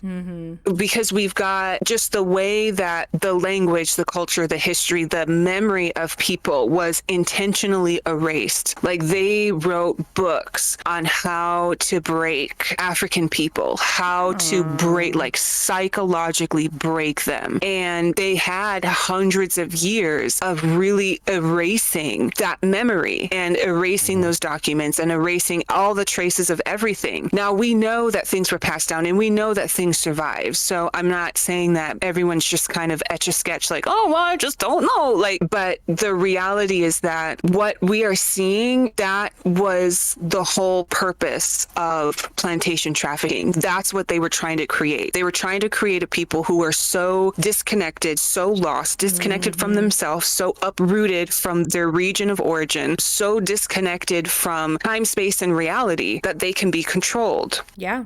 And this is the outcome. This is it. This is what happens when you plantation traffic people. This is what happens. They think that they're the originals, so that it's all kinds of confusion. So when I think about the God of the Bible and the claims of Christianity, one, you know, it's the predominant religion in the region. It's the one that we were colonized under. So it's going to make sense that they're going to cleave to that one. But what I hear a lot in the Hebrew Israelites, it's just searching for the origin, and searching for the origin, but also searching for the power source. So when you can attach yourself to an all-powerful God, the God of the Old Testament, the God that wiped everything out with a flood, and the tower, and all of the displays of power. Saying. So you have a people disconnected from land who are trying to be original to somewhere. And then you have a people disconnected from whatever cultural, spiritual, ethno-spiritual practices that they were having prior to white people arriving to wherever they were. All of that's fragmented. So now you got to find some other kind of power source. Well, let's find the biggest, the strongest, the bestest, the most biggest one. That's our God. We originally belonged to that one. And so it's like this belonging on the planet itself, but then also like your place among the stars with the biggest and the brightest deity. And I see that just the way they cleave to it is survival. It's a survival response because of everything that Black people had to endure. And people in communities, they say you're holding two mason jars for two glass jars, and you got one in each hand. You drop them both from the same height. You drop them at the same time. They're the same weight. All of the things are the same. They're falling at the same pace. They're falling at the same rate. When they hit the hard surface, they're gonna break in different ways. Some might just crack. Some might break into just two pieces, and one of the pieces is a jagged, sharp edge, and then others might just crumble to dust. We all break in different kinds of ways. And what I hear in the Hebrew Israelite and even in the Pretendian discourse, it's a flavor of brokenness that is the direct product of plantation trafficking. But that was the point of plantation trafficking. I just know for a fact, I know that the traffickers who orchestrated the whole trafficking ring, they never once considered the idea that slavery was a temporary thing. Like, they never once thought that it was going to end. You're right. And so there was no way out. Like, there's no exit strategy for this because there was no end in sight. In their minds, this was just in perpetuity, right? There was no end game. There was no, okay, and then 400 years, here's how you treat the wound. Like, no. Right. They were never going to give that up. And they never once thought Black people, and even Native people, for example, being capable of resisting, being capable of surviving that. They never once thought about that. So yeah, I know that they're a hard crew to deal with. And when it comes to Black Hebrew Israelite, especially Volcy, if you ever, want a co-host or someone else up there, let me know. I'm down to talk to them. I don't mind talking to them because I see the way that glass broke. It's a particular flavor of breaking. And I think, as much as we can, try to collect those pieces and help them find and weave those pieces back together. Oh, I love that, you they're a guys. tough one, man. They're a tough one. They really are. Yeah, I've had a conversation with one in one of the Hebrew Israelite congregations. Yeah, I mean, we spoke about a lot, evolution, history, and everything like that. And it's just like you said, it's really hard to crack, really hard to have a conversation with them, because it's like no matter what I said, no matter what evidence that I threw out there, it was just I'm not good enough, or just doubted because I don't think about it that way. I have to think about it this way. I'm like, why do you need to think about it that way instead of the way that I just told you? You know what I mean? If you don't know what these things even mean, why are you even saying that it's not true? Yeah, I mean, because it's like you don't understand or they're any okay of this. with it. Yeah, you know what I mean? So if you don't know like the first thing about the cosmic microwave background radiation, how can you then say that the Big Bang isn't true? You really can't. You know what I'm saying? It's just one of those things where you like it's hard to have a conversation with them, because they throw in together so many topics that you have to address all at once. Yes. And not only that, even when you get to unraveling a lot of it or unraveling all of it, it's still one of those things where the rubber band snaps back. You know what I'm saying? It goes back to the beginning and it goes in circles. You know what I mean? Which You're is why I've right always back had where you started. right back where we started. Which is why I've always either had an issue, or a lot of them just got disrespectful. You know what I mean? So I had to just drop them. Yeah. At the end of the day, it is Christianity. So we're going to see those similar kinds of behaviors. And something that I noticed too, along the lines of what you're saying with the denial, especially when it comes to showing just how heinous their deity that they're following really is, even when presented with that, they'll either deny it, like you just said, Volcy, or they're okay with it. They're fine with like, yep, that's how he is. Yep. Because it's the display of being the biggest. Because the reality is that even if they're not cognizant or aware of all of the atrocities of plantation trafficking, that's still intergenerational trauma that is unresolved and being passed down. And we know that Christianity, we know that the religion is the cope for that. So there's nothing that you can really show them about their God that's going to outweigh what's in the racial memory. There's really nothing that you can show in the Old Testament that the plantation people weren't doing, or weren't doing to an extreme. There are behaviors that are described in the Bible that are heinous, yes, but also like there are literal cookbooks on how to cook and eat Black people. Like those are still in circulation. And for what it's worth, we don't see those recipes in the Old Testament. So there are elements of heinous and horrific and indescribable harm and violence that has occurred through plantation trafficking specifically, that just, it's not going to outweigh whatever you can display about Yahweh. Yeah, no, that's a good point. It's tricky trying to figure out which angle to work with them at, because the logic is going to fall apart, because what you are really engaging is the survivor mind, the survival mind. That's in the spinal column. That's the back of the brain. That's the spinal column. That's the part of the nervous system that is regulating like your breathing, and your hair's growing, and your nails are growing, and your blood is flowing, and your heart is pumping, right? You're not going to be able to talk to that part of the body, because that is the part of the body that is physiologically invested in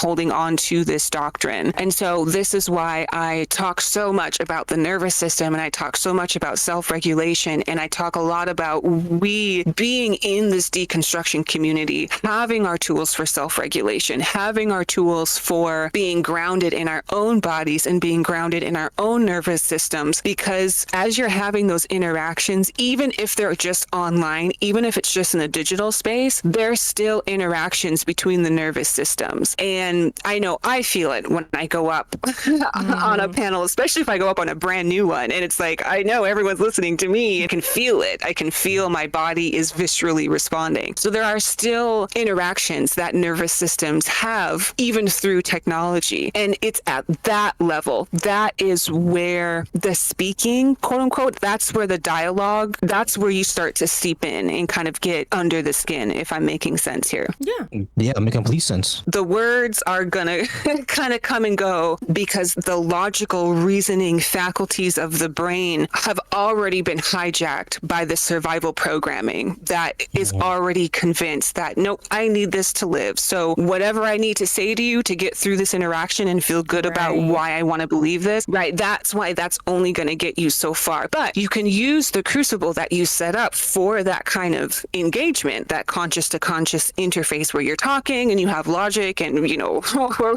everyone has their own ideas about what logic is, right? So you're talking and you're having like a conversation, but as you engage with Black Hebrew Israelite people specifically, Volcy, it really is you being in your own body and what are the signals that your own nervous system is feeling and conveying, because that is where they need to be reached first, because before they can leave, before anyone can leave an abuser, they have to feel safe. Yeah. And that's where they are. That's just where they are. No, that's that. All that is true. I saw matter of fact, that last thing you said about before you leave an abuser, you have to feel safe. There's actually a video by an atheist animator called Dark Matter. Was it Dark Matter 2525? Yeah, he actually did a video where he compared the words of what Christians and the church will tell you, how God loves us because we're nothing and we have nothing, and we don't deserve His love, but He gets it anyway. That's why it's wonderful and everything like that.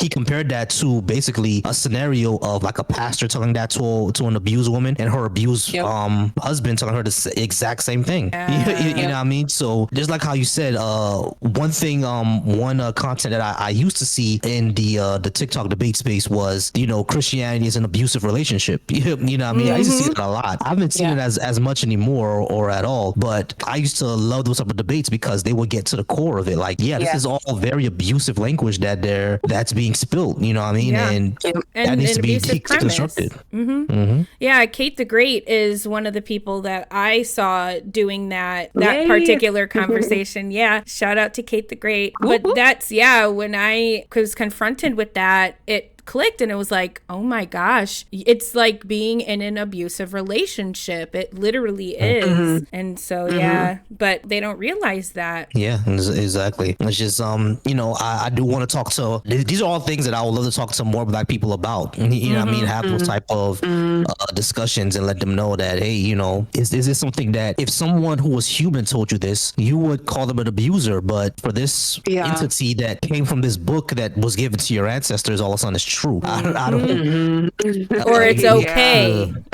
Like things that wouldn't be okay from a person is suddenly okay because this deity said it. Yeah, exactly. Well, and we see, like how you were saying, Volcy, how they preach from the pulpit about God, and then they'll use the same thing when a woman comes forward about her husband being abusive. Oftentimes, people are stuck with an abusive deity and an abusive spouse, and they're being told the same kind of narcissistic things about why they need to stay in that relationship. And what's so insidious about that is, remember how I said your beliefs are typically a guide for your actions, and we used to see this in church all the time. We had a brother in my church who was divorced, and when they asked him why he was divorced, I thought he was going to say something like, either she cheated, or she was abusive, or we just grew apart, or it happened a long time ago, stuff like that. They divorced because one day he went to church, he gave his life to Christ, he became a Christian, he came home, he told her that he quote unquote gave his life to Christ or whatever, and he would like her to be Christian, and she was like, no, not interested, I'm not doing it. Wow. Like didn't give her a chance. It was nothing like abusive or nothing like she made him uncomfortable with it or anything like that. I mean, he said they stayed together for more than 3 years after that, but it was nothing like hateful or abusive or anything like that. She was just like, no, I don't, like, I'm glad that you find this and you could be happy with it. I'm just not interested because I don't believe in that. That's basically it. You know what I mean? Yeah. I mean, for that, he divorced her, and she was like, okay, fine, if that's gonna make you happy, that's gonna make you happy. He divorced her. But the crazy thing is about that is that we knew that he was divorced, so we were all taught that divorce is a sin. You shouldn't divorce. Can't leave. Stuff like that. God doesn't like divorce, etc., etc. Then we would bring him up. We would be like, yo, he's divorced, but they said, oh, that's a different thing because under Jesus or whatever, unequally yoked under Jesus or whatever. Yeah, I mean, he's a new person and etc., etc. And for a while we accepted that until someone asked, until one of the girls, of course it had to be, because I think only a girl will think about something like that, asks a very, very important question: what if he's hitting me? And guess what was said to her? You still gotta stay with him and work it out. I mean? And so it was like, what? Okay, what if he and of course one of the boys would bring this up, but like, hey, yo, what if she's like a Ross or whatever? Oh, well, a Ross is basically a thought from back then. like what if she's doing that on me? They're like, oh, well, you still gotta stay with her and pray with her through it, etc., etc., etc. Wow. And everybody was like, nah, bro, like I'm not staying with somebody. Yeah. No, like we're not doing that. So even as teenagers, we saw that some of these answers were BS. Like you can only divorce if she or he doesn't believe in the same thing anymore. Right. Like, no, that's ridiculous. But as a non-believer in the dating sphere, I still did run into that. You know what I mean? Thank goodness I have my wife now. She follows an ATR, an African traditional religion, so it's not really a big deal. And under ATRs is not a colonist type of religion. You believe whatever you want to believe. You know what I mean? This is my thing that I do with my ancestors, and I venerate them, and that's essentially it. Under ATR, you can not believe all you want. You're still gonna go to the ancestral plane. You'll still go. Right. It doesn't really matter, But when I was in the dating sphere, it was that serious to a lot of them. Like, yeah, they're gonna go ahead and call me every Saturday to come through, but that's gonna be the extent. Wow, that's on Sunday. Yeah, exactly. So you have the church on Sunday type of stuff, and for a while as a young man, that's kind of fine to you. But as you get older, and a lot of times not even as you get older, just the type of person that you are, the type of person that I am, I want something real. Yeah, exactly. I just want something real. You know what I mean? Even if we are young and in our late 20s, if we're 28, 29, it doesn't matter. You know what I mean? I still want something real. You know what I mean? I just don't want to hook up with you all the time. Like I want something real. I'm gonna look for that. And it became a thing though. Like they can't take me seriously. So even in that sphere, it's kind of hypocritical, or like, you know what I mean? Yeah, you're kind of using me for my body. Yeah, exactly. Because like under your worldview, we're all supposed to be a temple, but you're defiling my temple for your own carceral needs. You know what I'm saying? So it's that's a bar. Yeah. For real. Put that in the shorts. Right. Like that was the entire issue that I had until I met my wife today, and thank goodness for her. Her beautiful self. Her beautiful self. Yeah, I had to say that from the beginning when we first went up. Like, hey, listen, I'm not a Christian. I don't believe. I mean, you're like, oh, that's fine. I'll follow Obia. You're like, oh, I have to look up Obia. Like, oh, it's a Jamaican version of voodoo. That's awesome. I love that. So we kind of I think we touched on a lot of your story, but the only component that I'm still curious about is when did you connect with, like, how did you connect with the Deconstruction Junction specifically? Because you were already here by the time that I joined. Yeah, so the way that I connected specifically was through Justin, and then through all the other creators, right? So first, the first thing I did was I was doing my own thing, my own lives, but then I started seeing, other Black atheist creators. One of the biggest one was SSJK Dot. I met him. Then I met another one named Jayla. Then I met Mr. Coco. Like I met all of them, right? And then one day on K Dot's live, Justin actually popped up, and I was like, oh crap! I Justin. I at that point I've already seen Justin like plenty of times. I already followed him. I became a fan. I was like, I didn't even know that Jesus didn't fulfill any of the prophecies. I just never get into it, So I started following him. He came on K Dot's live, and I'm like, oh shit, Justin. Followed him, and then I started asking him like for, hey, these people that I argue with, they're saying that the original Hebrew, the Leviticus 25:44 is not actually about slavery, etc., etc. He's like, no, it isn't. And he sent me evidence, and then he said, hey, matter of fact, I have a whole sheet about this, and that's when he sent me the he said you got to join the Discord, right? And I joined the Discord. Nice. So the Discord was actually smaller. Then it got larger and larger and larger and larger, and now we're this whole community now. You know what I mean? I think because when I went through what me and my wife went through a few weeks ago, that was, I don't know how I've done it. You know what I mean? So it's the community coming around. My family and the community coming to support me was amazing. So it was really nice to see. Because it's really that whole like you're one of us thing. It's like if one of us is hurting, everybody's got to rally. If one of us is struggling, everybody's got to rally. And you even see like in some instances audiences, people who may not even know you personally, feel moved to do something. And it means more, in my opinion, because it's not for a deity. It's simply because they see somebody and they want to help, they want to make a difference. And it really is. It's a beautiful community. Yeah, it is. And I thank goodness for I'm very grateful for this community. Like, I'm very, very thankful. And like, I want to see us, keep moving, keep moving on. I want to see us, open up different, nonprofit organizations, get our platforms bigger, because Justin is already getting very, very large. I think Joyful is gonna be next. Yeah, I mean, Yeah. so because Joyful's been growing rapidly, so I know he's gonna be next. Joy Read the Bible is already, and Mezzo, they're probably gonna be next after that. You know what I mean? We're all coming up. Yeah. Yeah, I mean, I just hope to be one of those faces, because we need more new, fresh faces. We've had the Four Horsemen for over a decade now. Yeah. They're getting very, very cringy.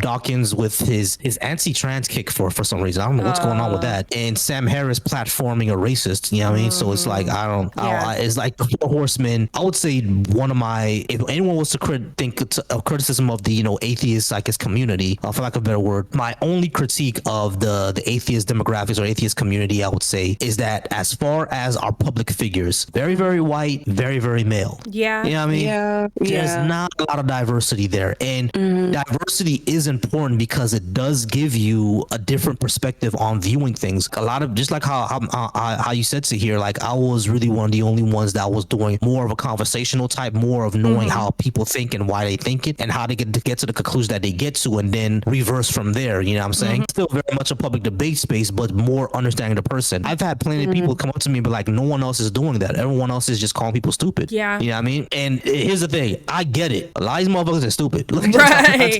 Yeah.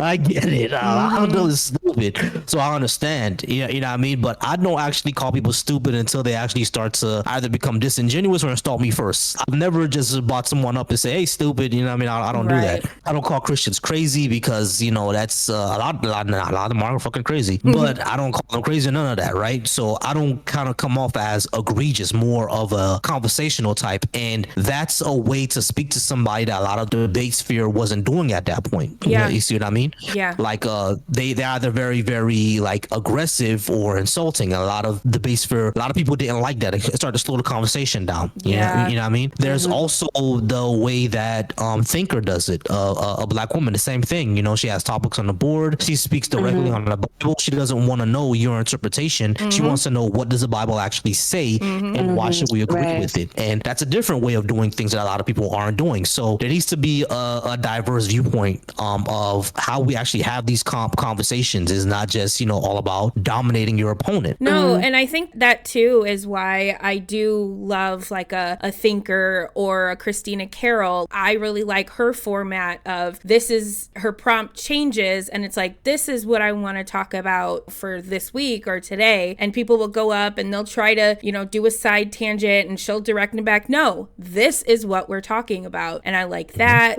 Or you have Zena May, who does her own version of that, and I like that we have some of that diversity, but it also is a little bit different than your cut and dry, we're having a debate and that is what it is. Because not to say that there's not a need for that too, or like a space for that too, but it is important that we have diversity for sure. Yeah, exactly. Diverse viewpoints. And I think there were times where I hosted with Justin, he actually told me, I never thought of it that way. You know what I mean? So we have those viewpoints, you know what I mean? We got to have everyone's into this, you know what I mean? Just like how Black Atheist Rant says, you know what I mean? We got to raise our bars. Raise more Black Atheist Rants, you know what I mean? Raise more bars, you know what I mean? So I want to see that, which is, I think, really my motivation behind actually speaking directly to Black people about, deconstruction and skepticism and atheism. I want to speak and conversate and have a debate directly with Black people, which is why I need to go out there into these campuses. I want to have that directly with them, because if we look at the atheist,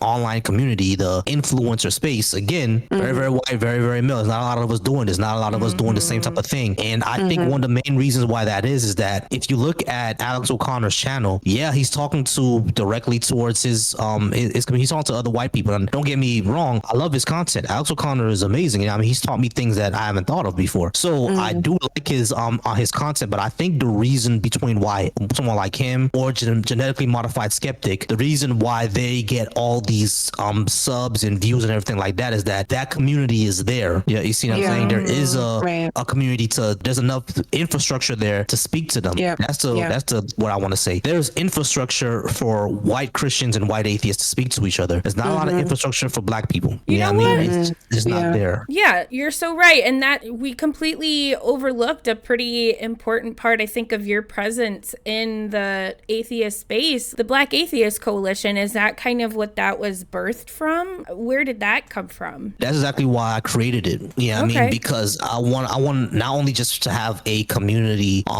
set up, but also to make it a platform where other atheists who do content can go ahead and content on that platform as well. Yeah. You know what I mean? I gave a lot of people, I let them be editors on the YouTube channel, which means that like to hear if you drop a video tomorrow, I think you're an editor on my thing. You'll be able to go ahead and drop like Atheist YouTube channel. I didn't even know that. Wow. Yeah, you'll be, and not only that, when you do a stream, if this you can stream there. Yeah, I mean, because you're an editor there. So one quick question, Volcy, just to kind of tie up deconstruction story. Did you tell your parents? Have you told your parents? Like, are you out to your parents as an atheist? My parents know, but I definitely didn't tell them directly. I told my sisters though. I mean, I told my sisters directly. That's what I usually talk with. But I didn't tell my parents because there is a thing about not disappointing them. But it's mostly that, you know what I mean? Don't want to disappoint them, and it's like I don't want to talk to them about it. I thought I could talk to my sisters about it. Over the past few years, I learned that I can't talk to them about it either. You know what I mean? Because talking to them about it leads kind of nowhere. You feel me? I've had a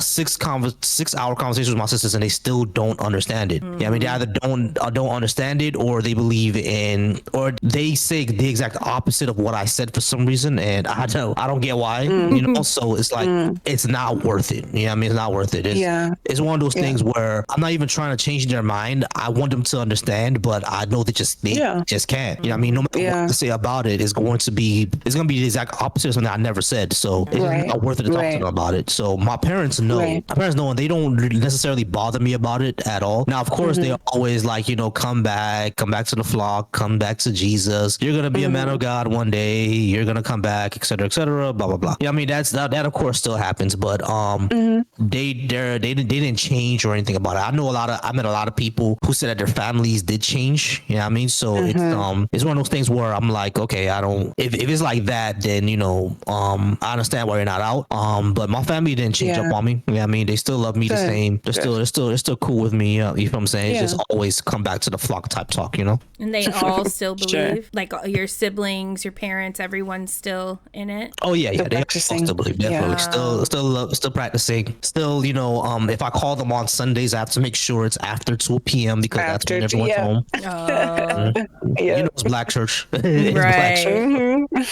Yeah. So they're all still practicing. They all still believe in. Okay, I was just curious how you navigated that. All right. Well, to hear, how do you feel about moving on to the final questions? Did you have any more questions for him about his deconstruction journey? No, I feel like I asked all the questions that I kind of had stored away in there. Do you feel like there's anything we didn't touch on or that we missed, Volcy? I think we went through all of it. Yeah. This was really fun. Now you inspired me. I gotta start podding myself. You know what I mean? Yes. I gotta start making podcasts myself. Probably gonna do it with the Men's Circle. So yeah, definitely. Good. Awesome. Good. We do have some questions. Garnet, you can go ahead and kick it off. What are you most proud about yourself? For myself, I think I'm most proud of the fact that I still grow to love groups of people every day. Yeah, I mean, because I think that's a very important thing. The fact that I think having a gratitude for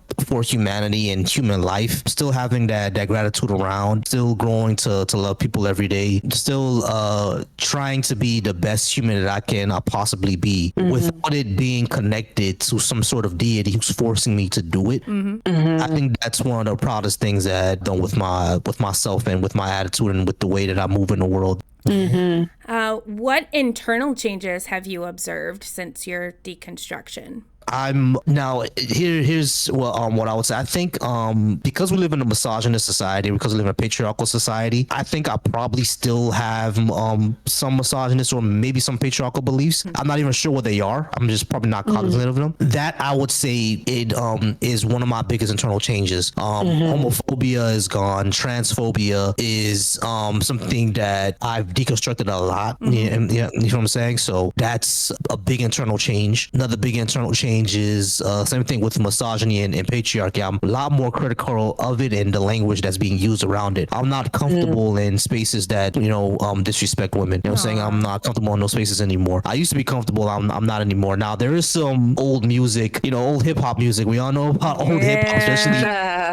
And it's like, bro, it's just still so fire. Like, it's so dope, Yeah.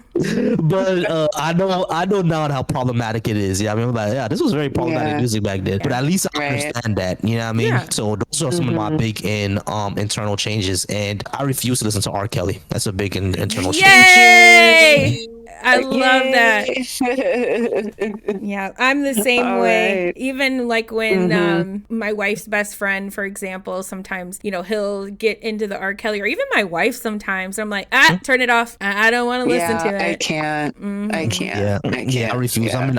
If I'm out in the club or something, I'm not gonna dance to it because I can't control that space. But in my space, I don't listen to it. That's not what we're doing. Yeah, love that. Respect. So, what do you want to learn?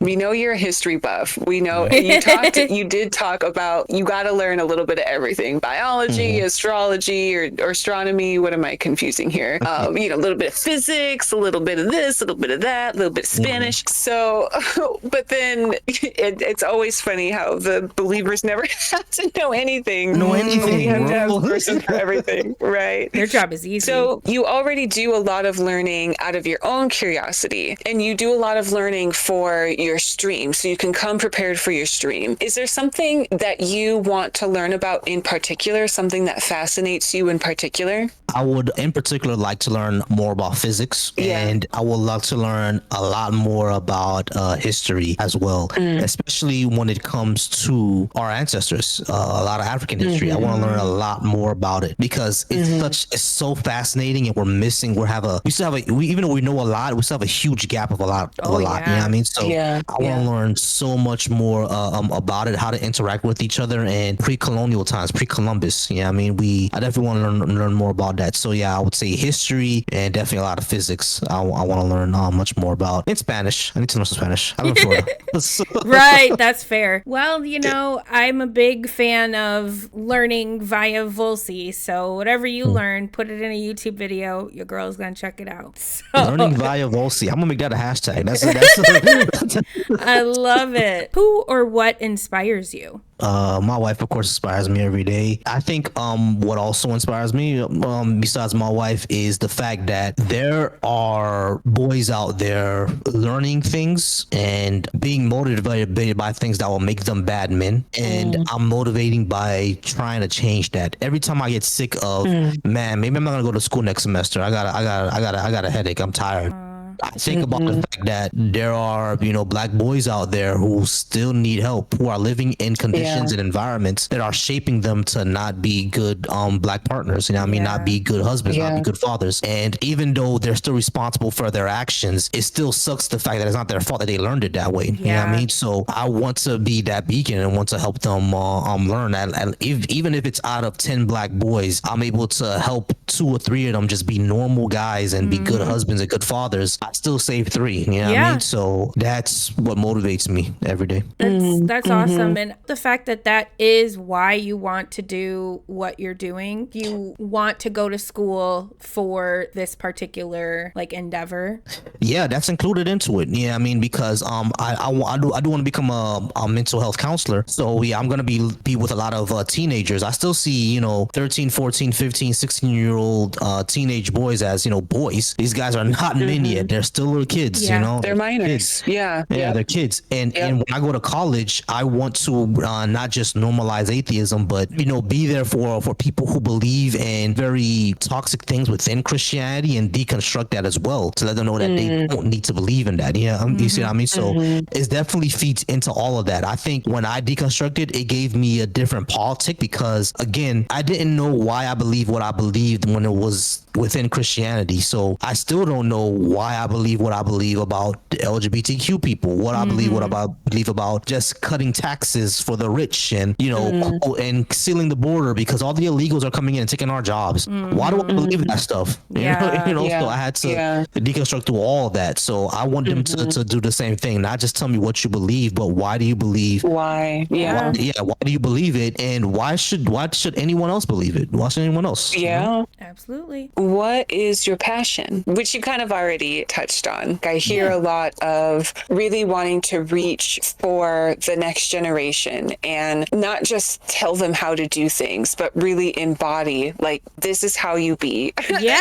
As a human being. Exactly. I really like what you talk about with this level of embodiment. Yes, the talking is a portion of it, but it really is how to relate in healthy ways to yourself, how to relate in healthy ways to your family, and how to relate in healthy ways to your community. And so you've circled back to this a couple of times, this going to college campuses. And I really like this because there was I can't remember the name of the movie, but it was a really prominent movie about like World War II, Nazi Germany kinds of things. And one of the things, it was like a historical movie, but not like based on historical fact, like historical fiction kind of thing. And the whole premise of the storyline was the SS group Nazi party, they were trying to infiltrate the college campuses. And one of the students, he was, white, blonde hair, blue-eyed German student, and they were like refusing, like the student unions were like refusing these soldiers access. And they didn't want their leaflets, they didn't want their propaganda, they didn't want, what they were saying about Jewish people. They didn't want to hear all of it. And finally they were forced to either join or like die, basically. And one of the students asked them, like, why are you even here? Like, we're barely becoming old enough to join the army as it is. We just want to get through school. Like, why are you so gung-ho about us? And the response of the admiral or general or whoever he was is he said, because as the will of the students, so goes the will of the nation.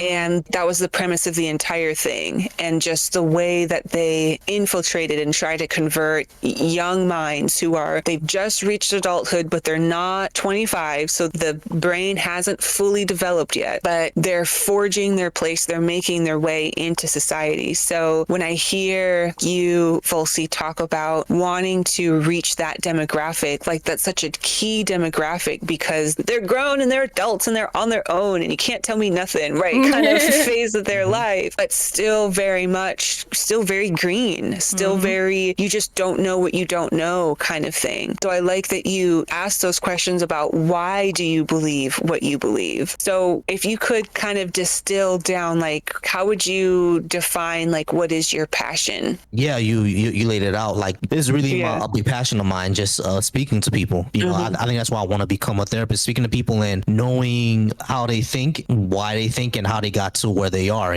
That's actually something that I want to create one day. I want to create a pod or an interview style show called, Tell Me Your Story. We go to certain people in certain communities and talk to them, like, let me know how you got here. Whether I talk to a homeless person on the street, a person who's still prostituting, or a person who's a heroin addict, anyone, I want to know where you got to where you are and how'd you get there.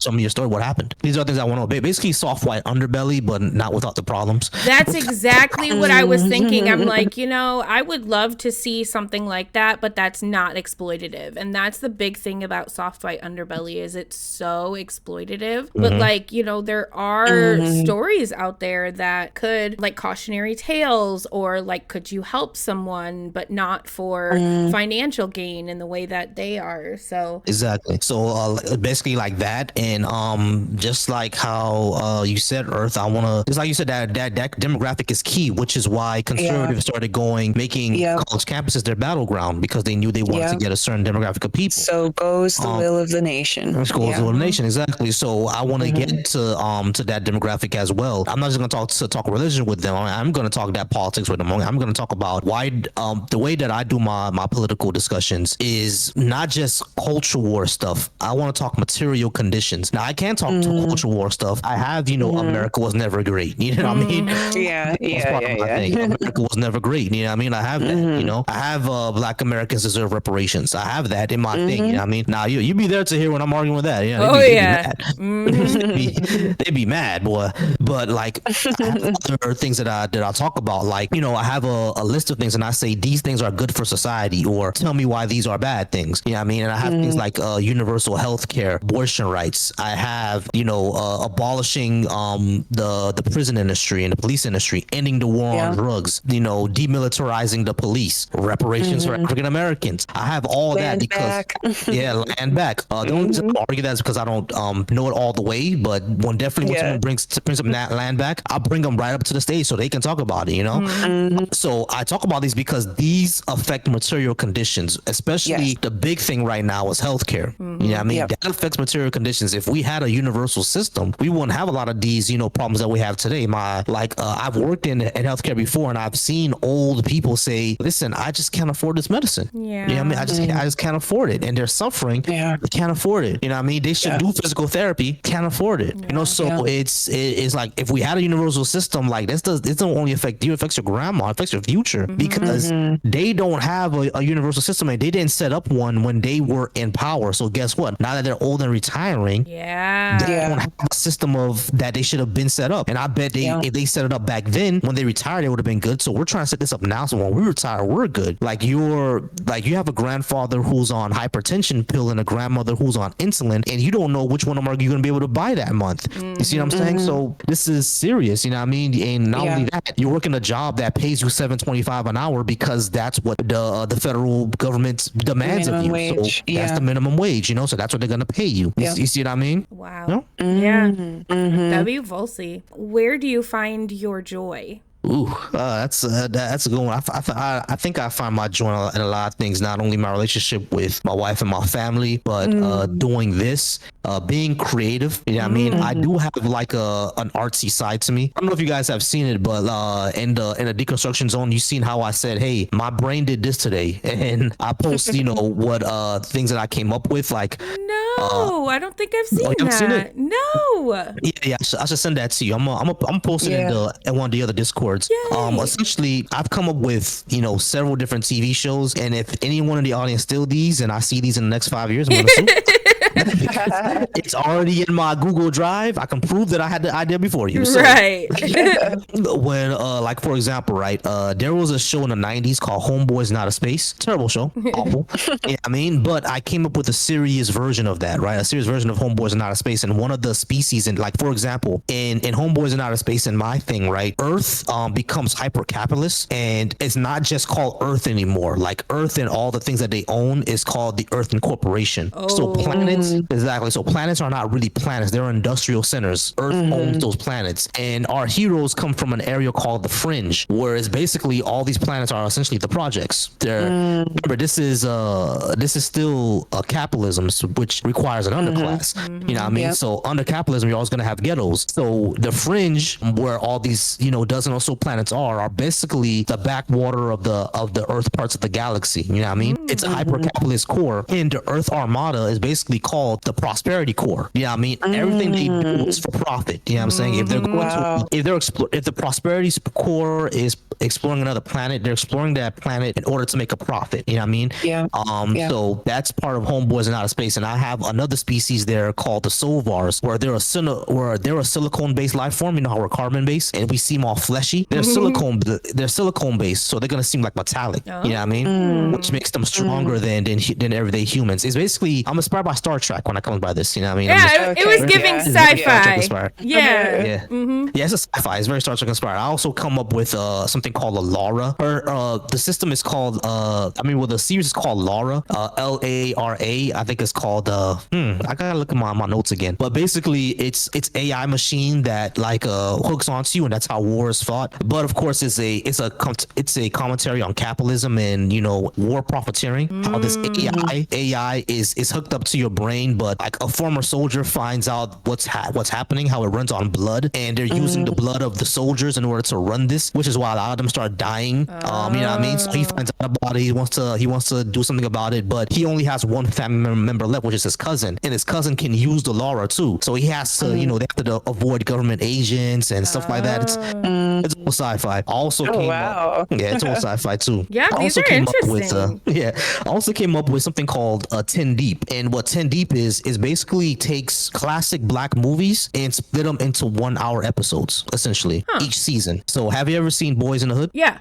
Yeah. So imagine Boys in the Hood as 10 episodes, essentially. You can do a lot more. You can do a lot more with it. You can go into Doughboy's background. You know what I mean? You can go into why Furious Styles and Trey's mother broke up and why she sent him away with Furious Styles. You get more to Furious Styles' background. You know what I mean? How he became who he became. You can do a lot more with it. You can do, remember in Boys in the Hood where they had beef with those guys, right? And at the end, spoiler alert, if you haven't seen it yet, you better have seen it. Spoiler if you haven't seen it yet, how at the end they kill Ricky, right? You can go more into how that develops over time, because you see how in the movie it's really quick and fast. And at the end of the movie, they just kill him. But over 10 episodes, you can go into how the beef escalates. You see what I'm saying? Yeah. So, and that's season 1. Season 1 is Boys in the Hood. And in season 2, we can do Poetic Justice. Have you ever seen Poetic Justice? Yeah. Yes. In Poetic Justice, I've always felt that Poetic Justice will work more as a TV show than as a movie that it was. Yeah. It was a little rushed. Exactly, because it was a rush, right? It was a whole road trip. But imagine all that,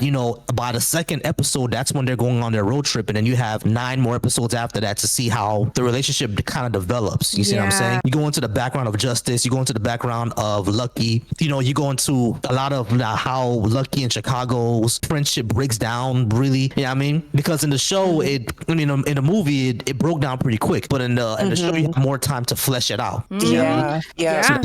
So 10 Deep, you know what I mean? Season 1 could be Boys in the Hood. Season 2, Poetic Justice. Season 3, I want to Lean on Me. Season 4, I want to Set It Off.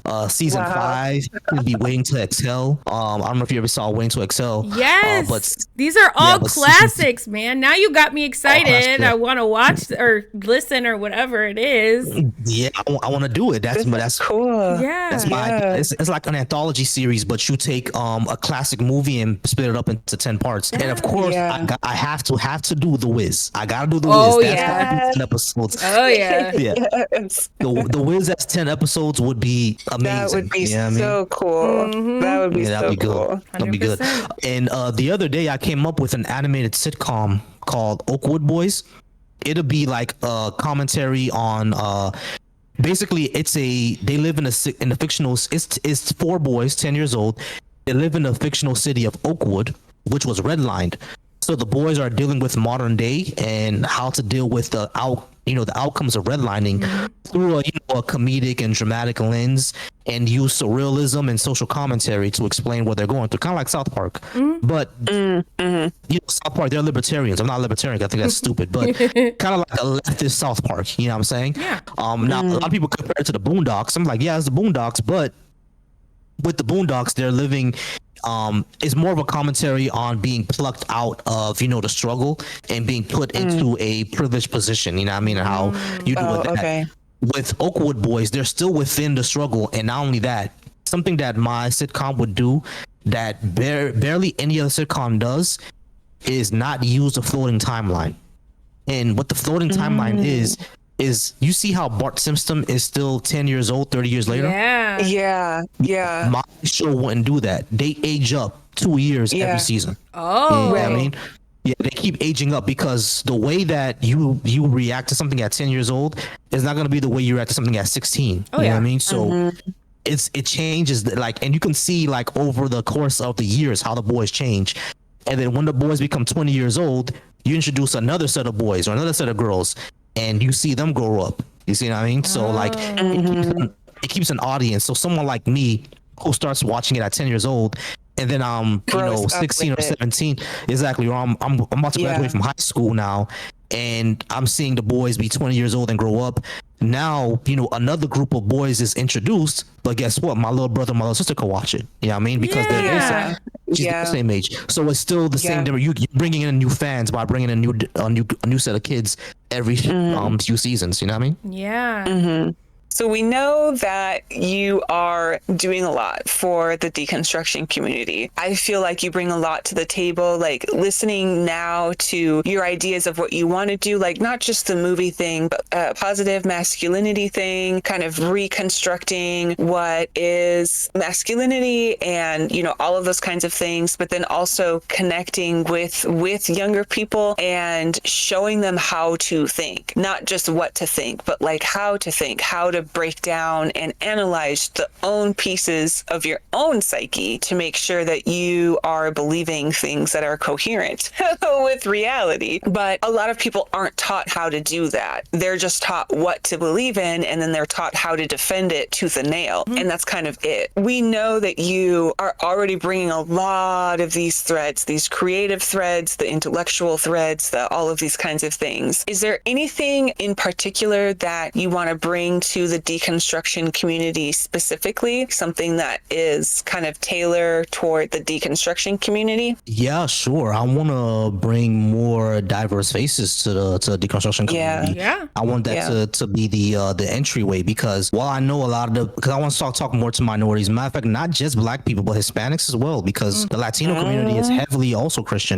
So I want to bring more of those perspectives to the deconstruction community, because while I know a lot of people will not want to talk to me, run away, stuff like, not really run away, but refuse to speak with me. There are going to be people who will want to deconstruct and want to talk more about it. So I want to bring those people to this community and let them know that, hey, this is an open and honest space, and a community space, a space where you won't lose everyone that you are connected with. Because one thing that I went through, that I see that they go through as well, is that you feel that you're going to lose your community. You know what I mean? Yeah, So that's one of the big things that holds people back. yeah, they don't want to lose that community. That's what they're there for. So it holds them back. So when I show them that you're not going to lose the community, because, I still use the community. People from my old church still love me. You know what I mean? Like they're like, I'm going to invite them to the wedding and everything. You know what I'm saying? So people in my church are great people. And they didn't let me go because of that. You can still have that community there. You can still have that love there. You just love in a different way now. You love in a way that you understand that you're probably never going to see them again after they die. So that's how you love them now. You know what I mean? Which, in my opinion, is a deeper type of love than the other. But it shows them that even if that community lets you down, you still have another community that can lift you up. You know what I mean? We'll still be here for you. So I think that's what makes people not leave. And not only that, just the stereotype that they have of us, that we're angry, we're bitter, we just want to yell at them and stuff like that. Part of the reason why I created the Black Atheist Coalition as well, to have more people who are Black people to know that we're here and we're not just yelling crazy people in the street. What do you hope to receive from this community? Support, which is something I've definitely gotten. Support, assistance, not assistance, basically assistance, like I want to grow my channel and grow my content. So any way you can help me out, please help me out. I'll reach out and ask. Just supporting the mission, supporting the goal. That's all I ask. You know what I mean? Any way that you can support the mission, any way you can support the goal, by either sending people to my channel, giving me ideas. Just be a community. Even without support and assistance, just be the person I can shoot the shit with. Like, hey, did you see the Knicks game last night? Hey, you know what I mean? I'm in your town, would you like to grab something to eat, grab a beer, go bowling or something like that? You know what I mean? Be the community. That's really all I can expect. You know what I mean? That's probably the most important thing that I would like to be a community. I'm with you. That's one of the things that I know Benny behind the scenes, especially with the Deconstruction Junction and like Cam and all of them, is like, we're really trying to focus more on like the community aspect. Like, we've got got the content creation and all of that, but you know, we want to work more on like building real relationships and, you know, promoting community involvement. And I think that, yeah, that's definitely because we've got the community, we just have to bring it together. Exactly. Well, that is all of our questions. Volcy, is there anything else you want to add? Nah, this was fun. This was wonderful. I'm probably gonna start my own pod now. Good. Yay. Yeah. This was amazing. You know, really inspiring. I'm really glad that you all did this and invited me to do this, invited me to tell my story. You know, to anyone who listens, who would like to support, follow the creators, follow our support, and support the mission, and let us know what are things that we can do, or things that we can improve of, that we're overlooking. Definitely let us know. There are definitely diverse ways to interact with this. You know, for this one, this is the way to interact, to speak with us, to give us that platform and voice to have that community. Yeah. I interact with deconstruction another way. I speak to people outside of deconstruction and try to bring them in, not just religion, with politics as well. You know, so all these ways are important, and you know, it's important to support all of them. And you know, just always remember, we are dust on a rock, so be kind. 100%. Yeah, thank you for being here. It really was a pleasure. Yes.